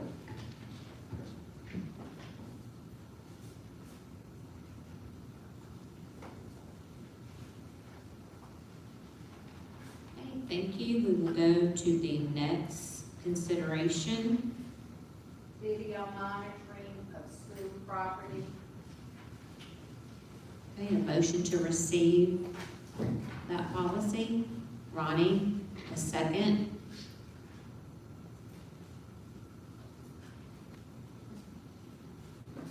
Vicki, thank you. Okay, Seconded by Ms. Smith. yeah, Vicki Smith. Is there any board discussion about the the video monitoring of school property? Board, Ronnie? Yeah, I don't have a question specifically about, I don't think it's specifically video monitoring, but a question about the surveillance at the gate, the main gate. My understanding is there's been concerns in the past about the system being out of service. You can't actually record folks that are on site. So I'd just like some clarification on that with regard to current status. Is that something that's in a state of disrepair? Is it functioning properly? Is there video surveillance at the main gate? Can somebody speak to that? Is there video surveillance at the main gate, and is it functioning properly?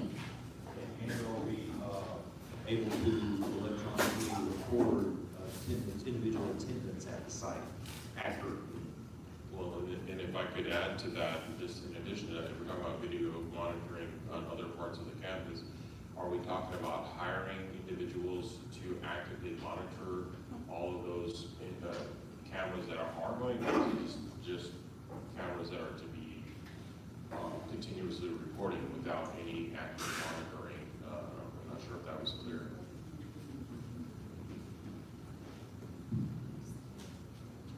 Dr. Martin and Catherine said that if there was an issue, then you would pull the cameras for review to remedy the situation or to get the information. So Ronnie's question is, number one is there some dysfunction with the gate cameras? Because there's, I guess, some question about whether or not they are actively working. And my question is, I guess my question was answered, is that they're not actively monitoring. monitoring, it's only passive video that could be pulled up after the fact. But Ronnie's question still is, are there issues with the gate cameras not working all the time? As far as I know, cameras are working, let's have them. Yeah, and specifically, my question was about electronically recording attendance accurately. There have been some question about that in the past. My understanding was that system was not functioning properly. So there were concerns about who's on the campus routinely. But I just want to be sure to understand that issue has been addressed and that we can accurately record attendance at the site. So I think what I'm hearing you say is there's two separate things that are going on. As far as we know, there is active camera feed throughout all our cameras on site. That is actually being done with LaTeX. That's the company that provided the cameras. We have the ability, certain administrators have the ability to pull video camera feeds, especially when we have investigations, so that we can kind of pull and review different cameras on campus. I think the other question you're asking about is the gate access. Right now, we had to pull the gate access. We were trying to combine that with our surveillance camera at the same time. The company right now was not able to do that for us, and we have gone with another company, and they're waiting on a part for us to have that attendance and records going in and out of the gate. Right now, our security at the gate is monitoring who comes on and off the campus. I guess I have one other question, and perhaps I didn't read the policy carefully enough myself. But if there are already cameras throughout the campus recording, what is the purpose of this policy that we're voting on now? Is it to continue that process or to expand that process? This policy is actually an offshoot from an act from last session from Representative Franklin Boyle, and I think Senator Wright, I'm sorry, he was a representative. That was for cameras within the classroom for special ed classes.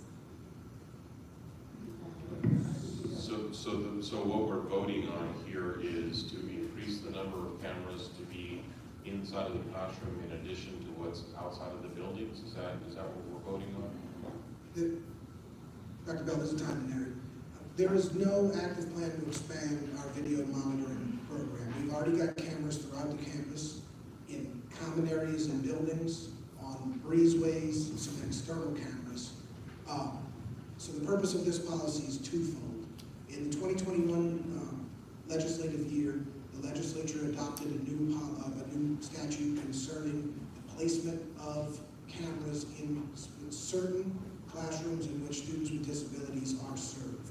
That's the second part of this policy that begins at the bottom of page 2, entitled Cameras in Special Education Setting. So one of the issues was to get us current with state law. So that was one of the reasons for this policy. Upon drafting that policy and researching our existing policies, it came to my attention that we did not have a comprehensive policy that dealt with how we handle the video recordings that we make now, where they're stored, how they're accessible, who they can be released to under what circumstances. So the primary intent here is to get us aligned with state law, but upon realizing we did not have a comprehensive policy for the district, I went ahead and drafted this as a more comprehensive policy that covered not only the cameras in special ed classrooms, which was legislated in 2021 and amended in 2022, but also to address the use of cameras campus-wide so that we have a clear policy and a clear understanding of how those videos are maintained and used. Okay, thank you, Ty. In that case, I move adoption of the motion.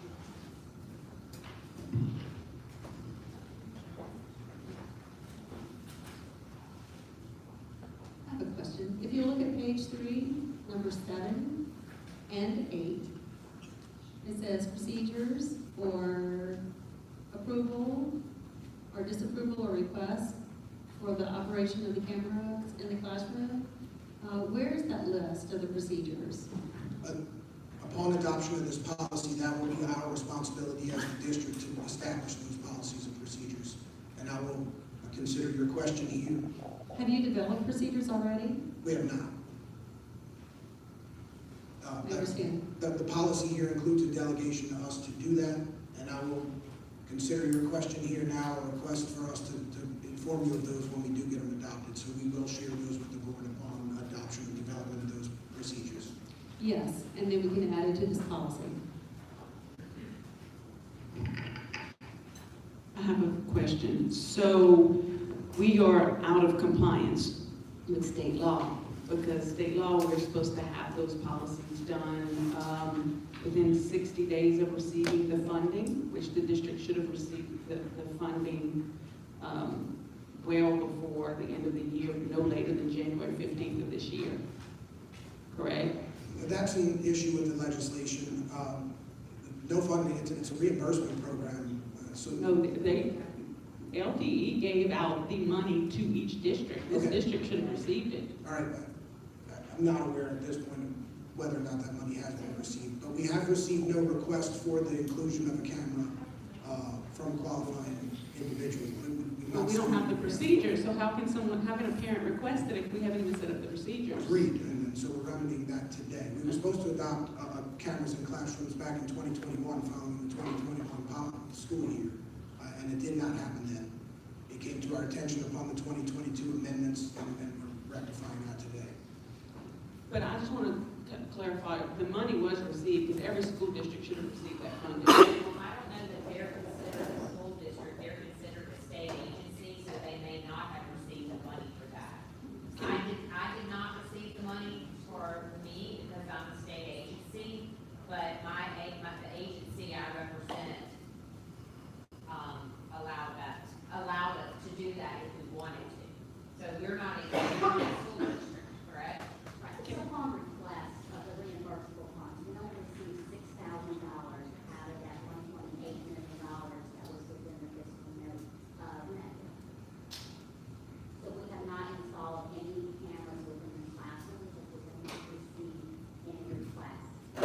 Okay, so you're saying, and Mr. Morris, this is important, that every school district was supposed to get an allotment of that fund based on their population. So what I'm hearing you say is that the special school district got a really small allotment, which is really probably not the best way to do it since they have such a large population of kids with disabilities. So that may need to be brought up to It was based on calculation from LBO. Right. We didn't have a part in that, so our share out of that pot was about $6,000. So, I know that we've provided the superintendent an opportunity to meet with Superintendent Brumley tomorrow, and this might be a great opportunity to carry that conversation to Superintendent Brumley, and that way Superintendent Martin can get clarification on where we should be on that. And I'm sure it's probably just did a per pupil allocation and not gave consideration that 100% of your students are students with disabilities, so that makes a difference. I also have one other question. At the bottom of page 2, it says the implementation of this policy and any request shall be contingent upon adequate funding being available. And I don't think that that's accurate. I think the law says that it has to be done if you have a request. Now, school districts push back because of the cost, and so the legislature came back and gave some funding to help alleviate that kind of unfunded mandate. But at the same time, even if you don't have the funding, the school district still has the obligation to follow that law. Is that correct? I don't have my statute in front of me, but I believe that language is directly from Title 17, 1948. Okay, can you double check that? Because I don't think it's contingent on adequate funding. It has to be done, but the legislature allocated some funding to do it. Okay, give me just a second. Okay. And one last thing in regards to the procedures, I would feel more comfortable if we had a chance to review what those procedures are. I know that this issue has been something that has been really important to parents, and to have procedures that are appropriate, meeting the intent of the law. Not to say that someone's not going to try and do anything outside of what the intent of the law is, but I just think that this is a really important issue to parents of kids with disabilities. And so I would like for the board to be able to see the procedures and have some mechanism to be able to give some feedback before they're put in place. And I know that might be a little bit tricky because we're already beyond the deadline to get it done. So I'm opening that up for discussion if there's some way for us to give input, but at the same time, expedite getting this done. Yeah. Is that something that we could get on the May agenda for review for board consideration? Certainly. But I think that the procedures need to be in place because parents need to have that procedure to start making those requests immediately. So I don't know how. I know that's kind of a double-edged sword. So maybe that you could do establish some procedures, and then maybe in May, if we need to make some changes, we can make changes then. So at least we get the procedures in place. Well, I think Ty had already said that his intention was to get those procedures out to us, as quickly as possible. I think today we're voting on the motion for this policy to go through. If we agree that the policy should go through, I don't know that we have to wait until May to receive those procedures from the school district. We could receive that next week via email, and if we have issues or concerns, we can certainly raise them at that time, and if it needs to be brought back up to the entire board, that can be done in May. But right now, we're agreeing that this is the correct policy to do, and therefore, if there are procedural concerns, I think we can handle those via email, or if we can't handle them via email, then it would have to wait till the May board meeting. But if we're all in agreement that the procedures are consistent with the policy and provide what we want them to do, then there's no reason that they can't happen as quickly as legal counsel is able to put it together. Maybe one other thought. This sounds a lot like the conversation that we just had about the superintendent's contract and the need to establish the performance rubrics. The board approved unanimously to approve the superintendent's contract, recognizing there's additional work to be done with regard to putting the rubrics in place. So here, following Dr. Bell's comments, maybe it's worth considering the board to approve the item as stated, and then I believe that the board president has the authority to approve an emergency procedure, which would then come back to the board in May for ratification. So if we could get comment on that from council, then potentially the board president could approve by emergency procedure the work that council responds to if Ms. Polizzo is concerned, and that would not delay any request that would be submitted. I agree. I tend to agree with Dr. Bell, just on in general purpose, that when it comes to procedures and operating procedures, I think the most administrable way to do that is to delegate to the administration here with an understanding that we will report back to the board, and the board has ultimate authority to amend those things. So as I stated to Ms. Crosby, upon development of those procedures, we would share them with you. And if in advance of the May board meeting, we got some indication from a board member that they had concerns about it, we would go ahead and put it on the agenda rather than create a process or require the board to address it again between now and then. If this policy is adopted as written, it's going to serve as a delegation to the administration here, to develop those policies. Again, if you, upon receiving those policies, regret that delegation, you could go ahead and direct the amendment of those policies, procedures moving forward. So that's an election for the board to make about whether y'all would like to handle it through an emergency procedure setup, whether you'd like to wait till the next board meeting to formally adopt procedures, or whether you would just like to let us move forward with this delegation and then submit those procedures to you when we've got them developed. And if you guys have any reservations about those, we can put them on the agenda. And if you're happy with them, then we're off and running with this new procedure. So to reiterate, today, the motion on the floor is simply to adopt the policy for this process to go through. Understanding, as you just said, that the procedures, they may need some reworking. So I would move adoption of the policy as written currently.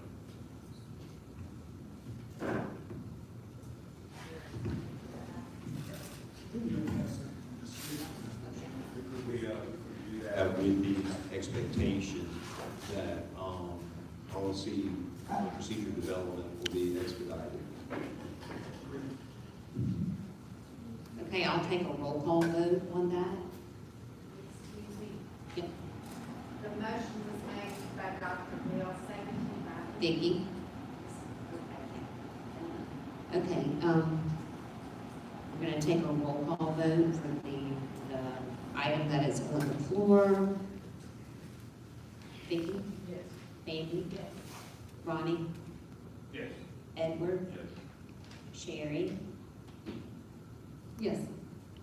Maria? Yes. Kenny? Yes. And Mary? Yes. And me, yes, too. Me, yes, too. Okay, motion passes. Okay, we have one more consideration of a policy. the employee grievance policy, was the last policy we considered. Okay, do I have a motion to receive? Ronnie, do I have a second? Edward, is there any discussion that the board would like to have regarding the employee grievance policy? Okay, I'll take a roll call vote. This is Sherry. I'm sorry. I'm sorry. That's okay. About this policy. When you're looking at the steps, step 1, step 2, 3, 4, etc. I'm not understanding why the days are not consistent. Like it's 7 days and then 14 days, there's a variance. Why not have a consistent number of days for each of the steps? And that way it would be fair to the griever and to SSD. They'd have the same amount of time. There would be 7 days for each of those steps. One is 7 days, then 14 days, then 21 days, and that seems to be drawn out. That seems too long. I can just speak to my rationale here for, of course, we'll defer to board preference if you'd like to amend those dates, but I can speak to the process by which I developed this. Again, I worked from a civil service policy here and attempted as best possible to mirror our previous grievance policy, but also to take some cues from that civil service policy.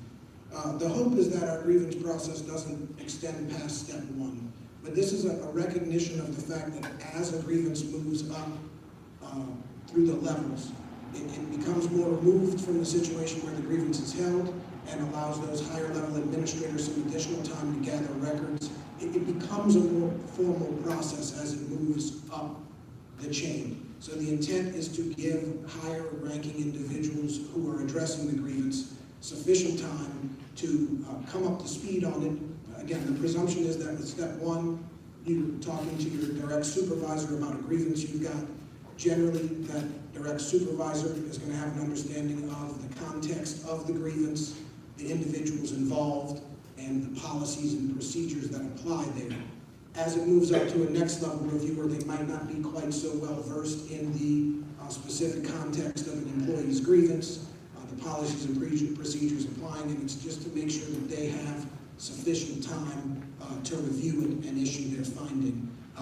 And then, of course, with the final step being step 4, there's a necessity that we grant sufficient time there for the board because of the board's meeting schedule and the difficulty with which calling a special meeting presents to allow ample time for the board to get to it. So it was just a recognition that as it moves up the food chain, it's become more of a formal complaint.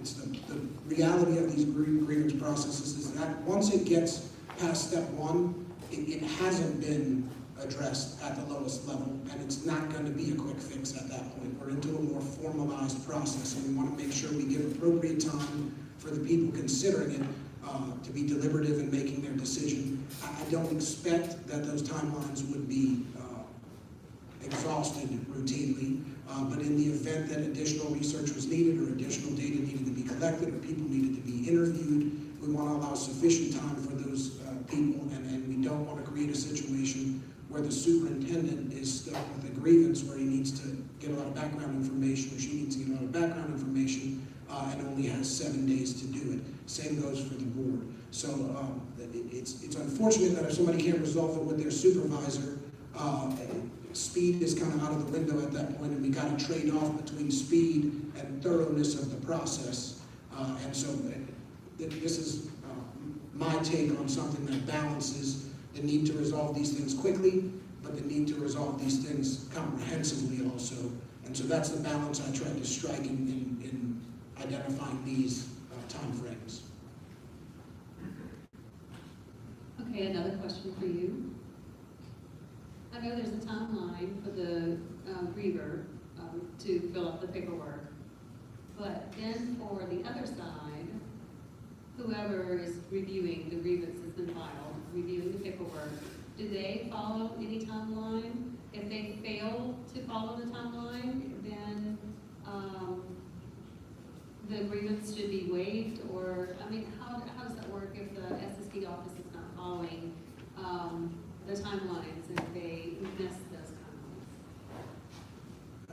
That's going to be a matter of job performance for the individuals whose duty it is. I mean, we don't, these aren't adversarial proceedings like a court case where there would be some kind of default judgment or forfeiture for the SSD and a failure. We do have a process where the HR director can extend those deadlines for responses to a grievance, and that the expectation is that every employee here that has duties under the grievance process would do their best to get it done as soon as possible, within these timelines certainly, and in the event that a grievance was complicated or required an in-depth review of information, that employee that's responsible for responding to the grievance at that step would work with HR to extend it as short as possible while still getting it back to the grievant in a reasonable time frame.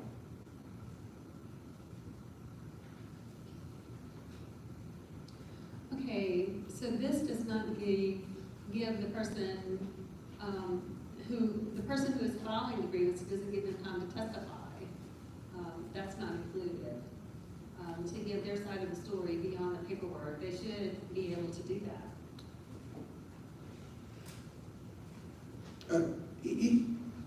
The steps become a little more restrictive as you move up the steps, that is correct. But the initial step one, it involves an opportunity for the grievant to present his or her concerns to their direct supervisor. That may be in writing or in a face-to-face meeting. I think typically at step one, that's handled in a face-to-face meeting. Step two additionally has an opportunity for the grievant to present his or her concerns. So there is an opportunity for interviews in step two. Step three allows the superintendent some discretion to determine what additional information, if any, is needed to render a decision. So in step three, we don't necessarily require that additional information be taken in from the superintendent. The superintendent will have the benefit of the information received by the step one reviewer, by the step two reviewer, and the decisions at step one and step two. If the superintendent were to decide they also wanted to interview the grievant again or collect more information, that would be in the superintendent's discretion, but that would allow for that. At the board level, I did restrict it, and this is, again, consistent with civil service policy, to a review of what happened before. One of the concerns here and is that individuals using the grievance process who don't want to go through the steps might hold back some information in the hopes of just taking it to the level of the board. And we want to ensure that once it's been heard by the superintendent, all relevant information has been gathered, and therefore when it moves on to the board, that's going to be in essence a record review at the board level, rather than opening up full hearings at the board for grievances. So that is going to be more of an appellate process. So the first three allows for additional fact-finding, additional interviews, additional data collection, but once it gets to the board level, you are correct. We don't have a process for those individuals to come to directly address the board. It's just going to be a presentation of the prior steps and the information received in the prior steps, and the board will make its determination reliant on what's previously been collected through the grievance process.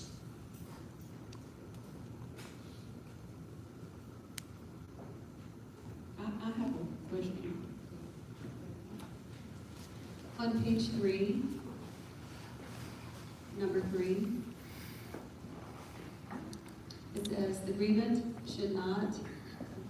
would not be allowed to participate through representation or advocacy or having an advocate. Why not? Because the SSD would have their legal person. Why not the grievant have a legal advocacy as well? They should have that right rather than be representing themselves alone. As it pertains to grievances, general counsel here would not work in an advocacy role. We would certainly advise on the process and that the policy was followed, but the agency would not have any representation. What we're trying to maintain here is a collaborative grievance process, not an adversarial grievance process. That's why we have an attempt to resolve it with an immediate supervisor and then working it up through the chain of command. If an employee thinks they have some adversarial claim against the school system, I would think that would proceed either through the civil service processes for certain areas which are grievable through civil service, or through existing legal procedures. But the intent here was not to replicate a court process where things get adversarial. This is an attempt to cooperatively address concerns people have about their work environment and the coherence to policies here at SSD. And that's the intention in not having representatives there, is that the intent here is to find a cooperative, mutually agreeable solution to these issues and to start a collaborative process, not an adversarial argument, winner-loser process. Okay. Thank you. I have a comment. I agree that, I don't agree with the statement at the top of page 3, where it said that the grievant, let's see, there shall be no hearing involving testimony, the receipt of evidence, or additional matters before the board, that everything is coming from the superintendent. That is not the way I know any school system that works. In every school system, teachers have the opportunity when it gets to that point to be able to go provide their case before the school board. So while I know this is a state entity, if we want to have comparable education kind of expectations, this is the world in which educators work, and also we should give people the opportunity to share their story and be able to ask questions that maybe weren't given or weren't told by those people who have reviewed the complaint. So I adamantly disagree with not giving somebody a voice to be able to speak to us if it rises to that level.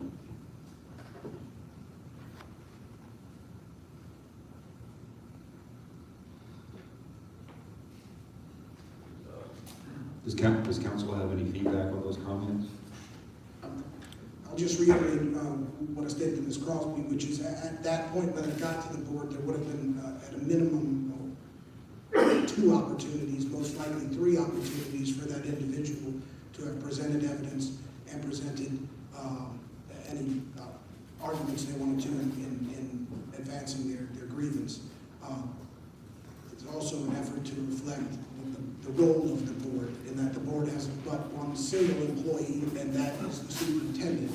And so allowing the board to get between the superintendent and personnel issues here in such a independent way, I think post Act 1 in Louisiana, most school districts even find that inappropriate now. If upon review of it, you find that the superintendent didn't handle it correctly, intervening in that employment situation between the superintendent and the SSD employment, in my book, would be inappropriate for the board, whereas it would be the board's role to treat that as a performance issue for the superintendent. So if the board feels like it's not getting adequate information on grievances, or it's being left out of the process, or the process isn't being adhered to, the board's main recourse in most any situation would be to have a conversation with the superintendent about it, and to ensure those procedures are being carried out more earnestly. But again, in my estimation, it undermines the superintendent if the board provides a direct route for individuals to come present information to the board about their employment situation, when the board is not party to that employment situation. Would it be possible for the board, at their discretion, to call the grieving individual to testify if they did have concerns about the way the superintendent handled the situation? We would need to amend that line in the policy that Ms. Polozola has called out that says there shall be no hearing involving testimony, the receipt of evidence, or additional evidence before the board, to reflect that the board reserves the right to request that under certain circumstances. So I would agree with you, Ty. If we amend that statement at all, I would only amend it to say, in the exception of some extreme circumstance or something like that, because I was agreeing with Bambi here that in essence, we should strike that clause that remember that employees should feel the right to come to the board, but I also have steadfastly maintained, as long as I've been on this board, that our job as a board, we only have one employee, and that is the superintendent. We have to judge the superintendent on what he or she does, and we're not the ones to make decisions about how the superintendent handles grievances within their hiring and firing of the employees under his or her supervision. And if we determine that the superintendent is not doing their job correctly, then at that point, then we have the right to intervene and discipline or remove that superintendent, but it's not our job to micromanage. But I can agree that there may be some extreme circumstance where we as a board may need to or want to hear from the grievant in some circumstances, but I would leave the clause intact, other than to add to it that it, as Ronnie said, in some extreme circumstance or with exception or in some situations that it could be possible. I would try to soften it so that it's not entirely excluded, but I do agree that it is not the job of this board to hear the grievances of individual employees. That is the job of the superintendent, and our job is to supervise the superintendent. And let me provide a little more context and see if this addresses your concerns, Mr. Morris and Dr. Bell. A little further on in that paragraph, so let's just play out how this procedure would look. At the point where an individual brought the grievance to the board, that would be an agenda item on the board meeting agenda. Most likely, the board would recess into executive session to discuss that employee's grievance, because it's probably going to involve personnel concerns or character or fitness of an individual. So you move into executive session. Upon return from executive session, there would be a motion made. I move that we uphold the superintendent's determination, or I move that we send it back to the superintendent with orders to blank. And that's laid out in these procedures, that you've got the ability to approve it or to amend it in some way or rescind it in some way. Upon that motion, we're going to have typical board meeting procedures, public comment, which includes the right for the grievant to comment. The intent here is not to silence the grievant. They're going to have their right as just a member of the public. Most likely, you're going to invite them back into that executive session, and you would have the right to that. What this is to foreclose is the introduction of additional information at the final stage. And to use the vernacular here, it's to avoid sandbagging, to avoid an individual who wants a hearing in front of the board from holding back evidence or testimony so that they get adverse decisions at the lower stages, so that then they can come in and have their Perry Mason moment in front of the board and say, look what I've got all of a sudden, and pull out a surprise last-minute piece of evidence. It's to close that universe of evidence and allow the board to review only what the superintendent knew, rather than allowing the grievant a fourth bite at the apple. Again, the grievant, if there's a motion to uphold the superintendent's determination, that grievant's going to get a chance to come to the microphone and give their comment and say, I think it should be rescinded, or I think it should be amended for these reasons. What they're not going to be allowed to do is present new evidence that wasn't allowed for consideration earlier in the grievance process. And that sentence in here, it says the grievant may comment on the board's proposed disposition of the grievance. We already have that in the policy, an opportunity for them to comment. It's not going to be an opportunity for them to present new evidence or arguments. Thank you. Appreciate the clarification on those sandbagging concept and intent, and also that at the board's discretion, there could be an opportunity to hear testimony from the grievant in executive session. Personally, I think that's appropriate. It does address Ms. Porcello's concern for the grievant to be able to speak to the board, and it would be appropriate that be in executive session. Thank you. So I don't think it addresses my concern, because the policy still says there shall be no hearing involving testimony. So I'm just concerned that while what you said was that they could give public testimony, could then this policy be viewed as there is a restriction from hearing any testimony as in what you just described. So if we're going to do what he described, then I would like to see that clearly laid out, so that that's not construed as that there's no hearing of testimony, even in the public comment. Okay, and let's talk about terminology for that. But that, I'm working extemporaneously right here. But it seems to me like that would be something that would allow the board to request clarification from a grievant as to existing testimony or evidence.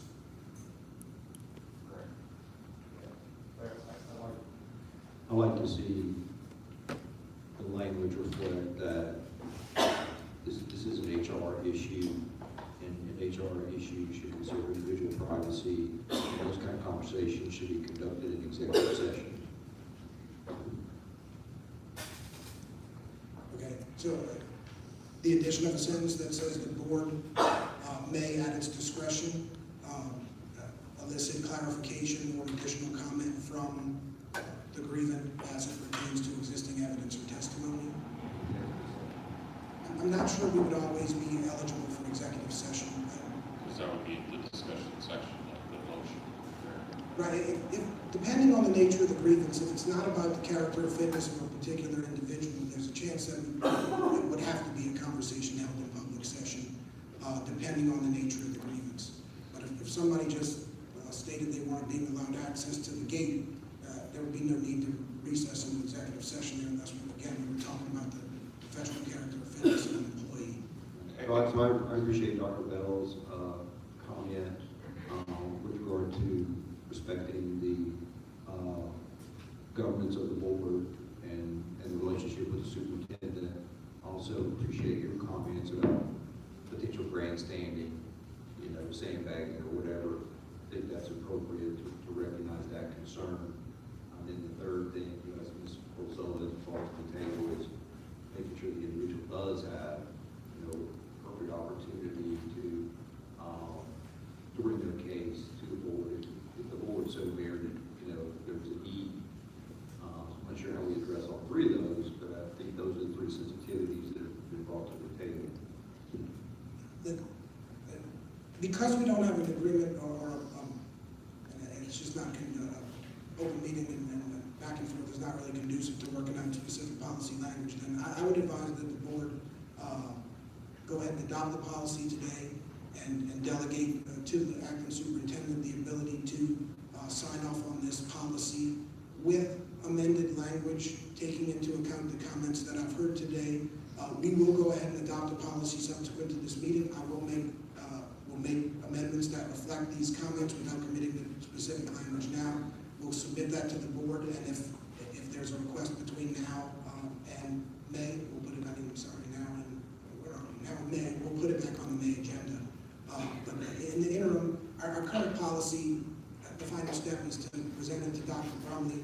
It's inadministrable. It's left over from before when we split off from LDOE, and I prefer not to walk out of here today without a workable policy. So again, my recommendation would be a motion to grant us the authority to amend it consistent with to adopt it, amend it consistent with the comments we heard today from the board.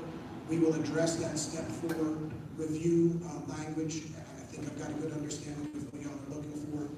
Ms. Granier will sign off on it, and we'll get it to the board ASAP. And if we miss the mark on that, we can workshop language in advance of the May meeting and get it precise for then. But I prefer not to push this to May because of the issues we have with the current policy. I'm just going to reiterate what I already said, that again, 99% of the time, those employee issues are dealt with by the superintendent or by HR, and we don't have the context or the background to be able to make those decisions. So I move adoption of this motion as presented, again, with the same understanding that, there may be circumstances in the future that we need to revise, but I think the policy is clear.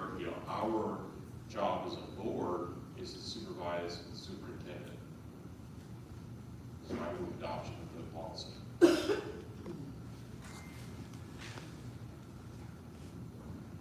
Okay, so we had a second already, correct? It was Dr. Dale. Okay. On the original. Okay, so let's just make a motion to approve with all the comments and the information that Ty gave us, Baby, Ronnie, Dr. Bell. We're going to approve the policy today. Do I have a motion? Can we get a clarification on what those changes are? Because I want to go back to the timeline. I think it should be 7 days for every step. It can't be. If you're over a large institution and you have supervisors that work underneath you, it takes sometimes more time for, like a grievance would get to me as the head of my LDH facility. I could not do my due diligence, and it would question the integrity of the institution and the process. So the timeline to me is restricted. There are times when there is a grievance that cannot get resolved at the very first step. It's very rare that we don't work collaboratively, but there are times that I need more time so that I understand everything that's coming to me.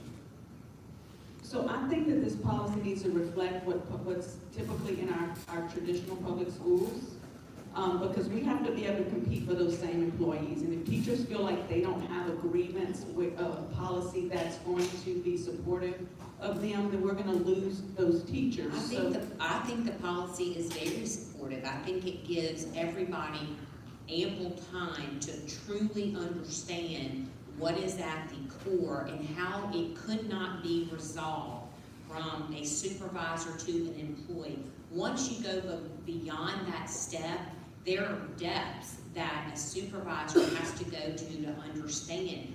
I just think if you shorten, then the integrity of the whole process is thrown out. If you've never been over 200 people and you have other things that you're responsible for, there are sometimes it takes you that amount of time to get there. Now, if that's what y'all agree to, I'm good with that as well. I just think it questions the integrity of the entire process. If somebody told me I had to get something done in 7 days and I had to be out of town as the end-all be-all, the information I'm going to get would not be, it wouldn't be what I wanted. So, but it's not just that. It's also having an attorney or having representation. It's also about being able to present before the board. My comment was that this needs to be very similar to what is in the public school systems with their employees.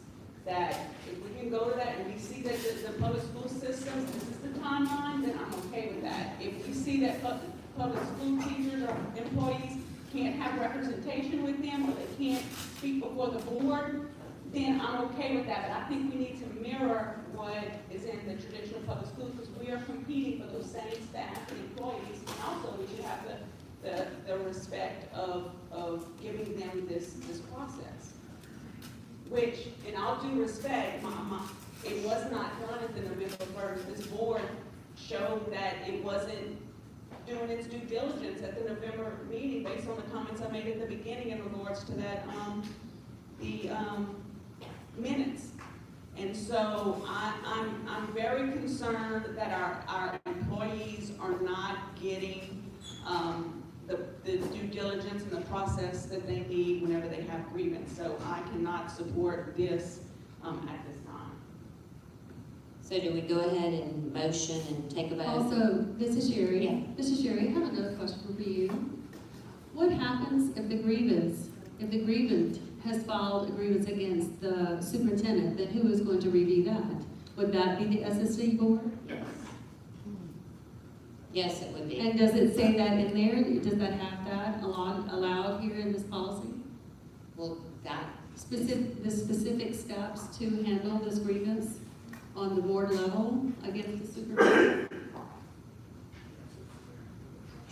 Todd said he's gonna find it. It's in there.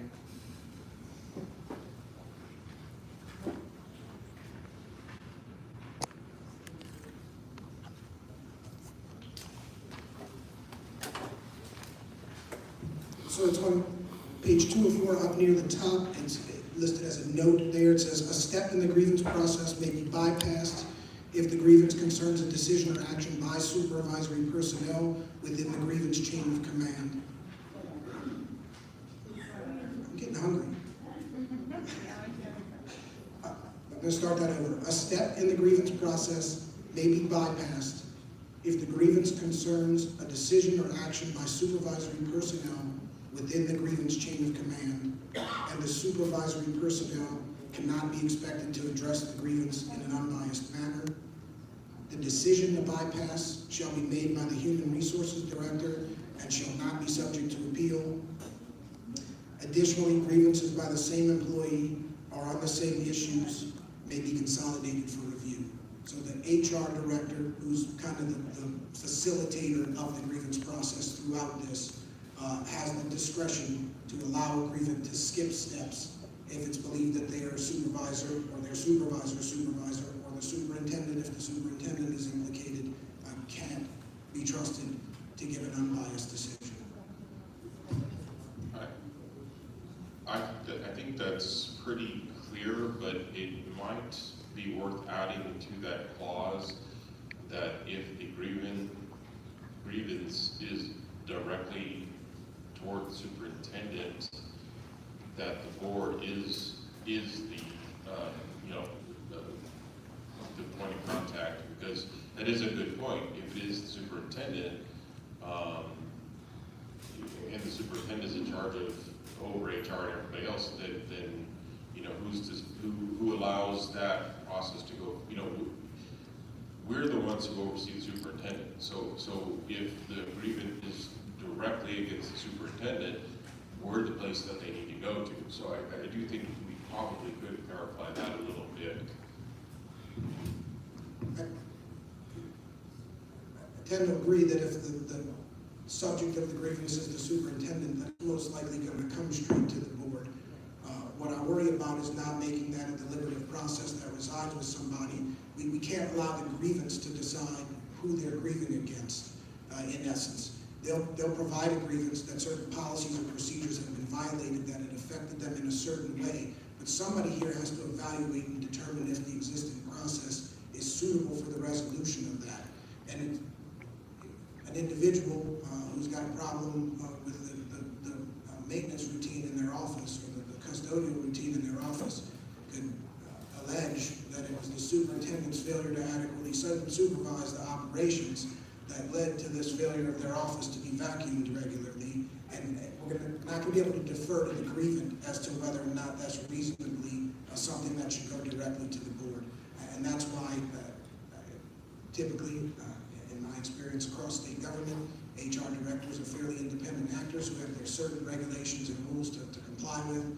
And certainly in my work with Ms. Patterson here, I trust her to be an impartial decision maker. The worst outcome of a denial to bypass steps is that that individual has to go through a couple of steps before they get to your review. It's never going to deny them the right to a grievance or the right to eventually end up at the board. So while it could result in there being extra steps in their process, it's not going to be a foreclosure of a grievance. So I think to speak in legal terms, the potential harm of denial of that is just additional grievance steps. It's not a denial of the grievance process or a dismissal of their grievance. It's just, you haven't adequately discussed this with your supervisor. We think your supervisor can handle this fairly. Start at that level. And no, you can't bypass it. And that decision has to reside somewhere on campus other than the grievant identifying who they think they're grieving against. Because again, I think you're going to find every grievance here is a grievance against the superintendent if that gives you a free pass to the next board meeting to present your grievance to the board. And it's going to leave the board in a very unsavory position of having to do the initial fact-finding all the way up. It certainly is unpreferred for the board to be the initial hearer of something because that's going to lead us to a full fact-finding investigation at the board level, and we'd rather flesh that record out in the school district. It's my hope that, and this has been true since I've been here, the grievance process has not been very used very often, and I think it's a sign of a poor functioning workplace when the grievance is being overused. I would expect that what we've heard from Dr. Martin, that these processes won't need to be implemented. That we've got individuals here will have access to the superintendent and his attention to their matters without triggering these formal grievance processes. And I hope they're fairly infrequent.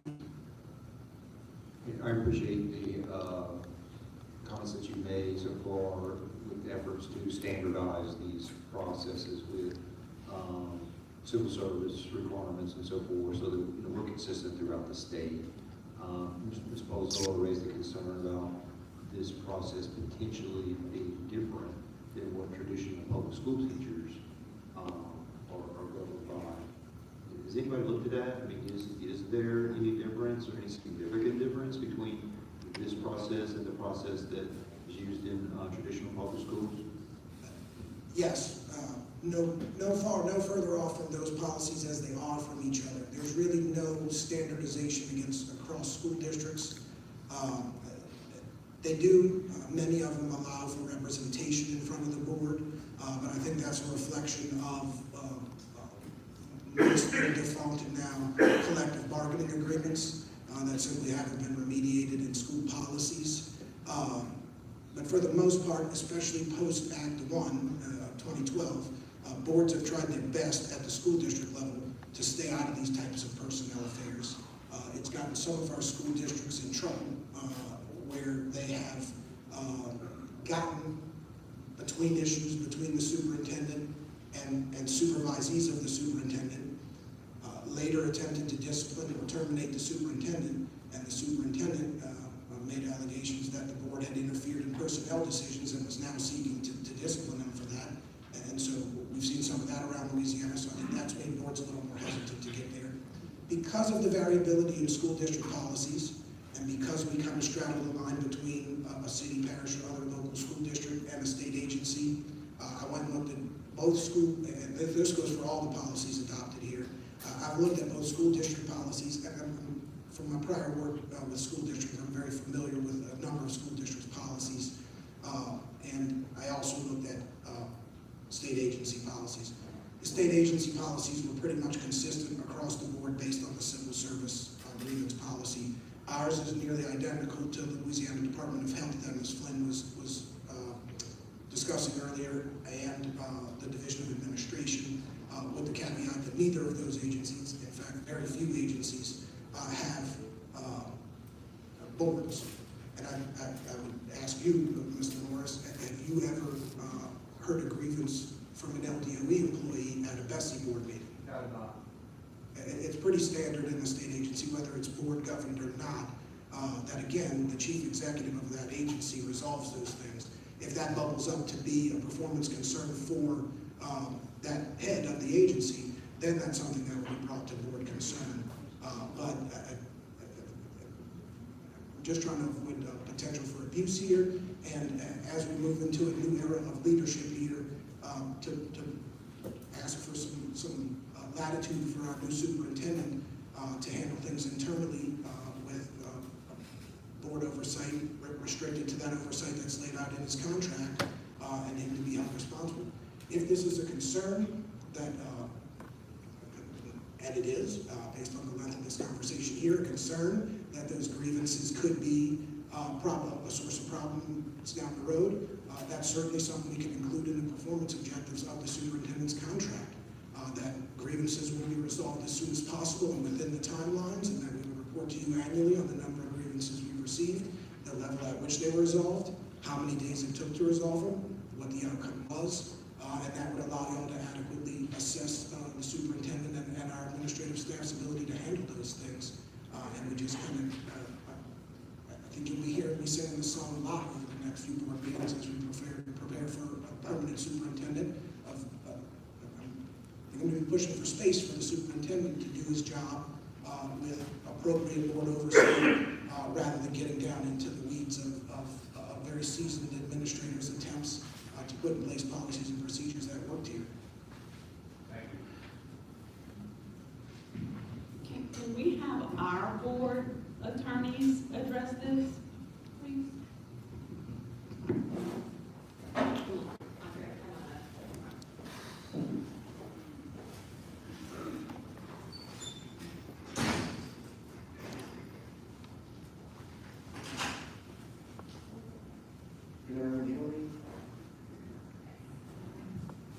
I understand the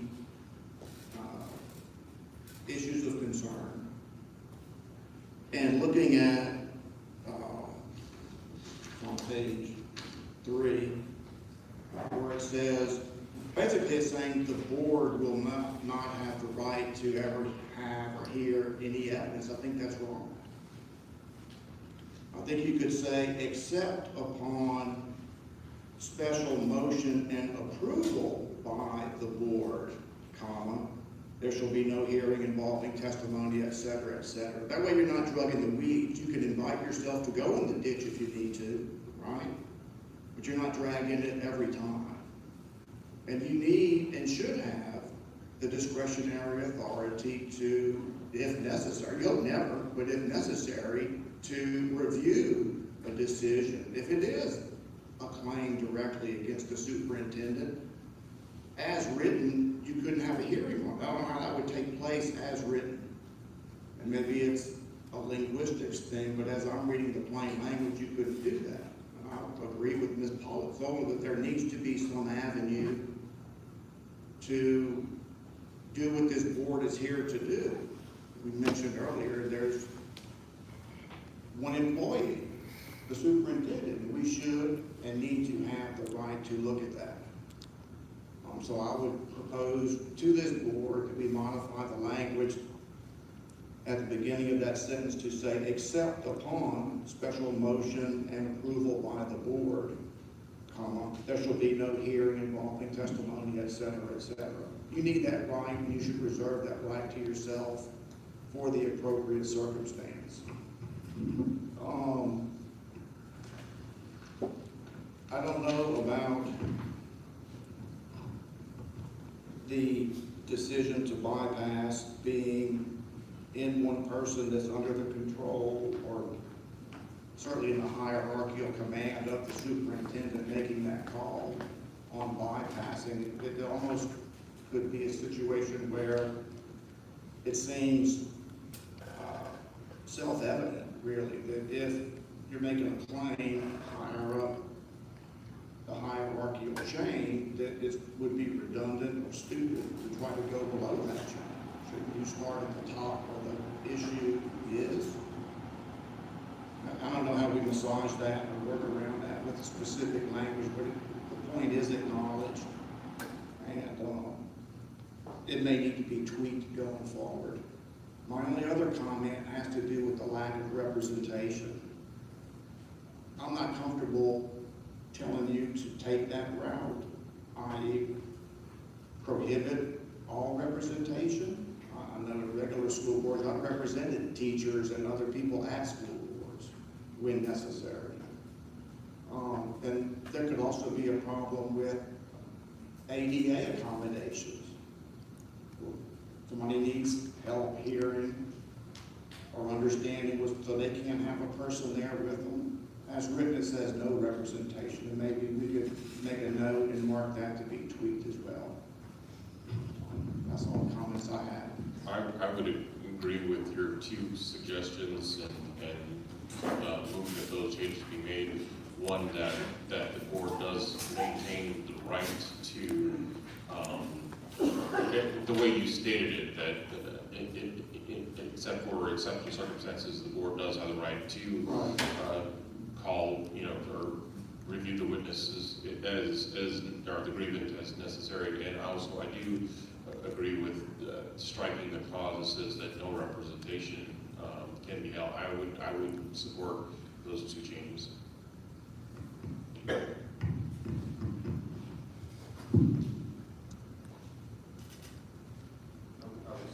Need a second. Okay, so we're gonna have a roll call vote to support the two changes that Andre gave to us to include possible representation, and what was the other one? Going with on top of page 3, Yeah. where it would say accept upon special motion and approval. Okay, so that's what we would be voting on. All right, I'm gonna do a roll call vote. Maria? Yes. Dr. Bell? Sherry? Yes. Wait till Kenny gets back. Miss Flynn, yes. Michelle has left. Ronnie? Muslo Hicks is not here. Bambi? Mary? Yes. Oh, I forgot. Sorry, y'all. Nigel, do you want to speak on this?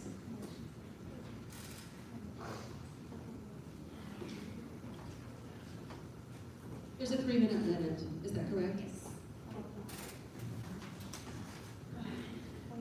Yes. Can you see me okay? Hello, this is Nigel. I interpret for deafblind individuals. I'm a dark-skinned person with a black polo shirt tucked in. I have an afro, and there's a screen behind me for skin contest purposes. So we're talking about grievance procedures, and I'd like to thank Ty for emphasizing that we're working to collaborate for a resolution, and I agree with that. And I would like for you to think about policy, the document, and the procedures that are going to be documented. So, and having a form that we can start with, and then they send it in, and then there's a response to it. And the investigation that's included, can we have that documented to the grievant, what investigation took place? I think it's very important. As Dr. Martin mentioned, we need to have transparency. And so people need to know what information has been communicated throughout the process. And we could have that in the policy. We could have that documentation. And then also, I'd like for you to remember, the grievance process is public record, and it can be requested via public record request. And so if we have that available, maybe we could look at having something that's standardized. For the people who are working here, they would have the same information. If you would, please consider those points.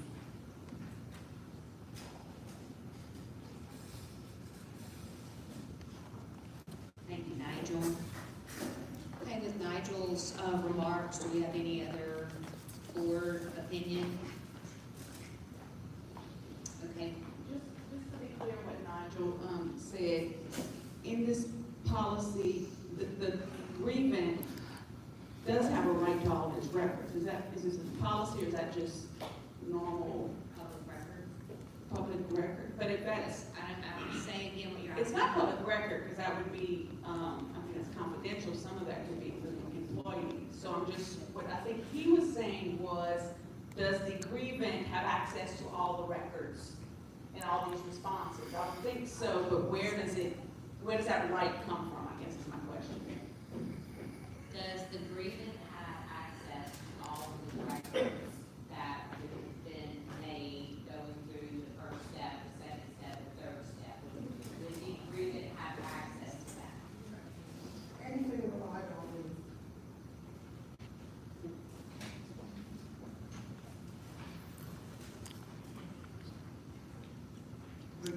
This is Tom and Eric. The grievant would have access to anything considered in reaching a decision at any step. It would be included with the written decision. At each step, there's to be issued a written decision, and if any documents are considered or any data is considered, that would be addendums to that written decision. So by the time they move through 3 stages, they would have 3 written decisions and the information considered at each of those decision levels. With the caveat that just because you file a grievance doesn't give you the right to confidential information about students or employees that wouldn't otherwise be accessible to you. I do agree that in a general sense, grievance documents are public records, but some components of those grievance documents may not be public records. So I would give the caveat that certain things are made confidential and exempted from the public records law, and to the extent those can't be shared with the initial grievant, we would have to either provide redacted information if possible, or just a description of the document that we're not able to provide but was considered.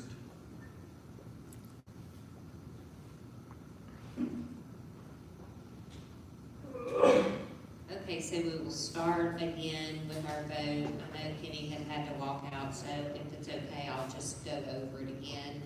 We're going to. I apologize for that. Oh, you're okay.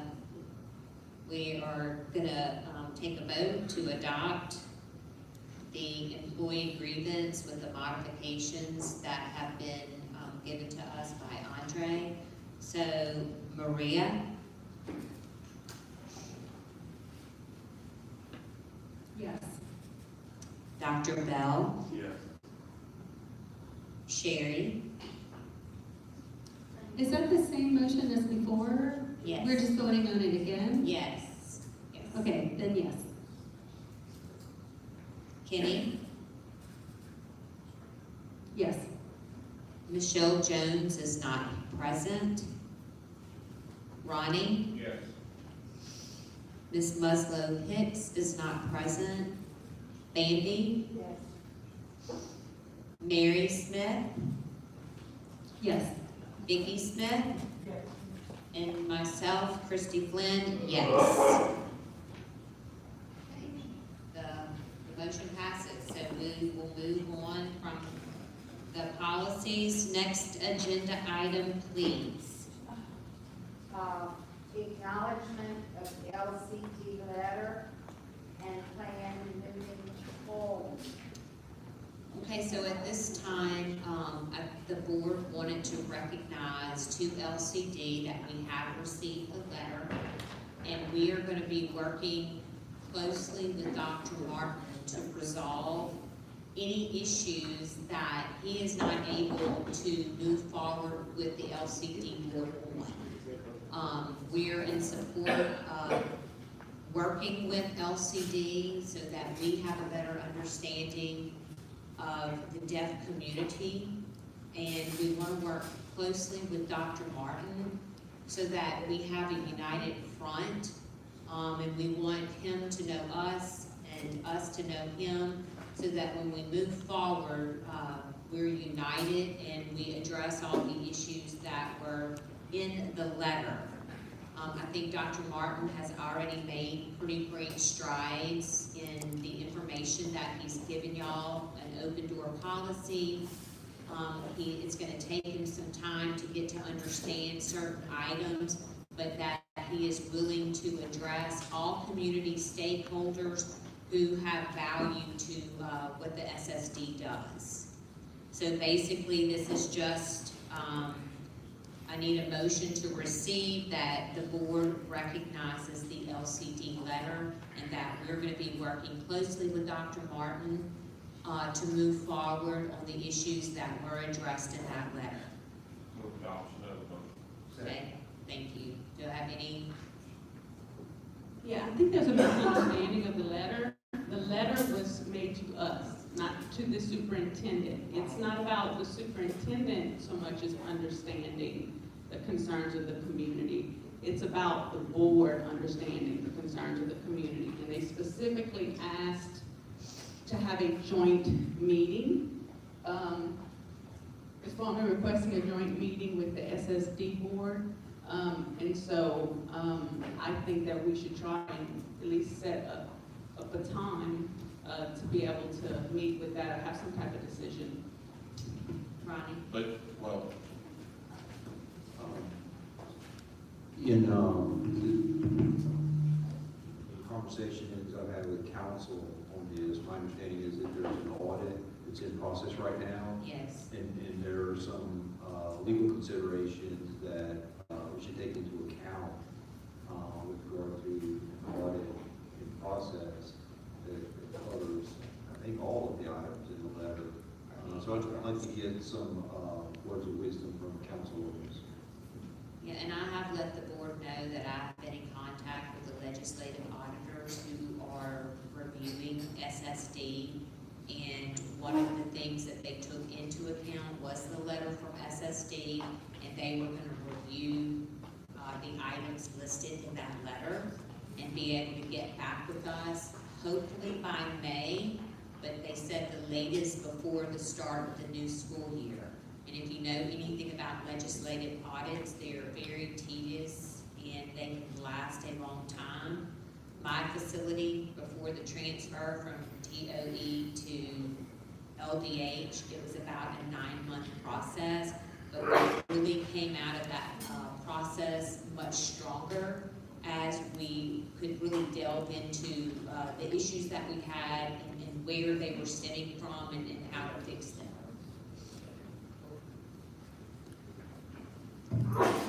the only other thing that I was gonna say is that we've, our SSA consultant talked to us at the very beginning of the meeting about having like a 2-hour training in May, and I don't know if we want to extend that longer over lunch period or whatever, but I think it's been said here several times today, part of this is sensitivity training.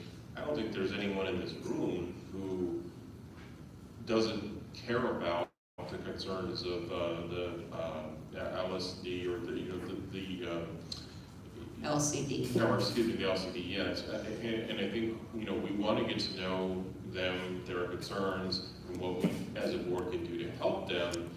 But, can we do that in a social manner, maybe over a lunch, does it have to be an official board meeting? Or can we just, get together and work together?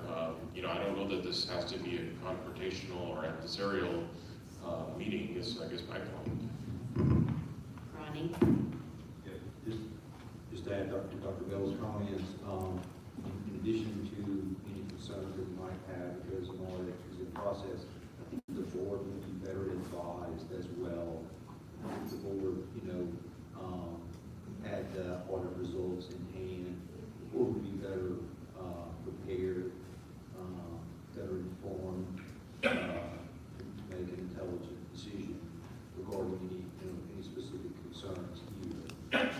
So I think that's real important that the board have that audit background. It would be a lot more quality in the process. And at the same time, as has been mentioned several times here today, Dr. Martin is very engaged with all stakeholders.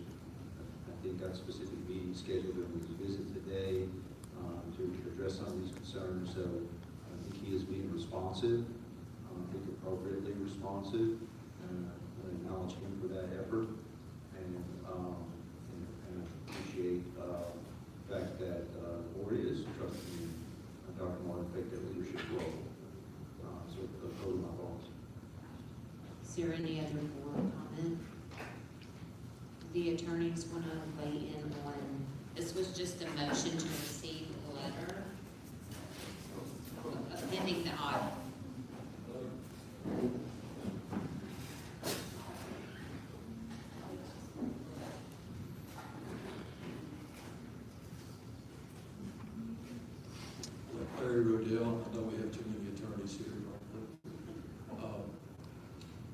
The letter from LCD raises some important issues and deserve consideration.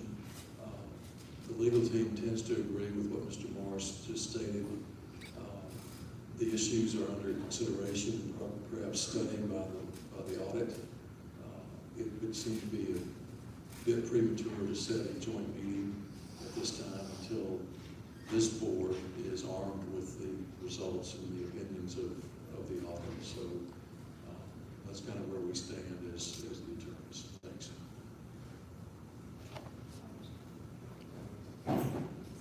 Okay, so a motion of public comment.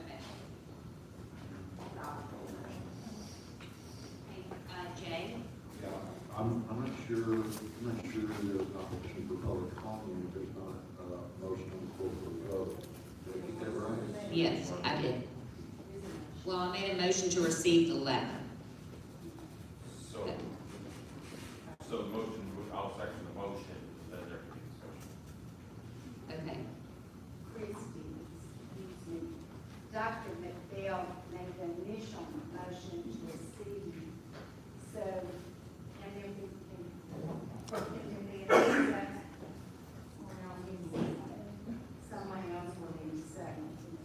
Okay, I'll second. Okay, thank you.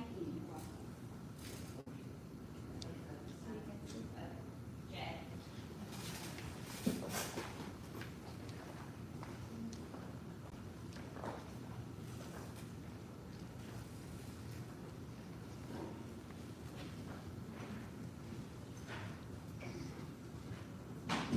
Thank you. I'd like to comment, I'd like to thank you for recognizing the LCD letter is important. I'd also like to talk about the 4 letters that LAD has sent to the board. There are 4 letters that have been ignored. June, July, August, September, about the IDEA money not being used, recruitment of staff, retention of staff. So we have 114 vacancies.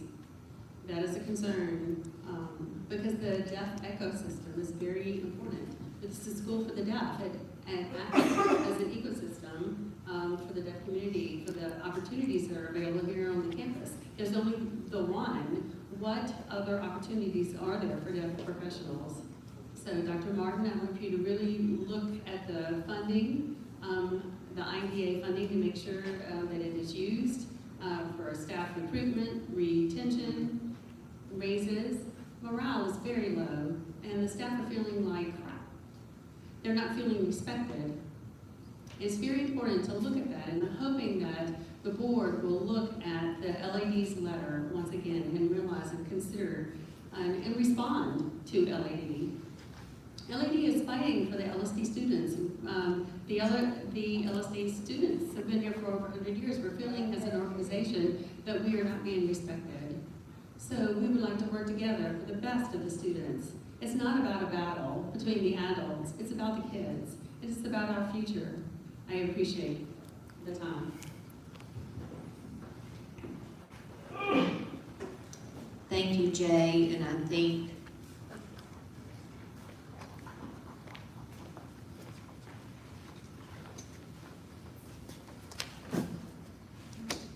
thank you, Jay, and I think the board, we certainly see it the way that you do, that we want to work together. And I think, as a new board, even though we're a year old, we're still getting our footing, and getting a new superintendent was very important to us because he is the person that we oversee. We want to make sure that we are in line with what his visions are. And we have read the letter and do respect what we've read. And through that process, the legislative auditors are going to be able to tell us what's in the letter and what we need to do to fix it. So I certainly appreciate your comments. Is there any other public comment? Okay. Next agenda item, please. Is there a vote on that, a final decision on that motion? Do we need to vote for that?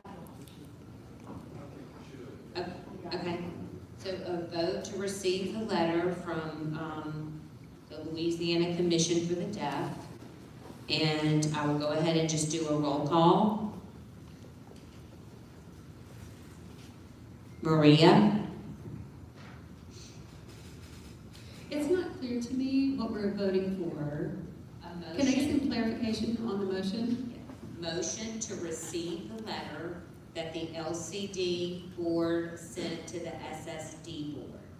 So we are making an acknowledgement that we did receive the letter. Okay, I'm understanding now. It is clear.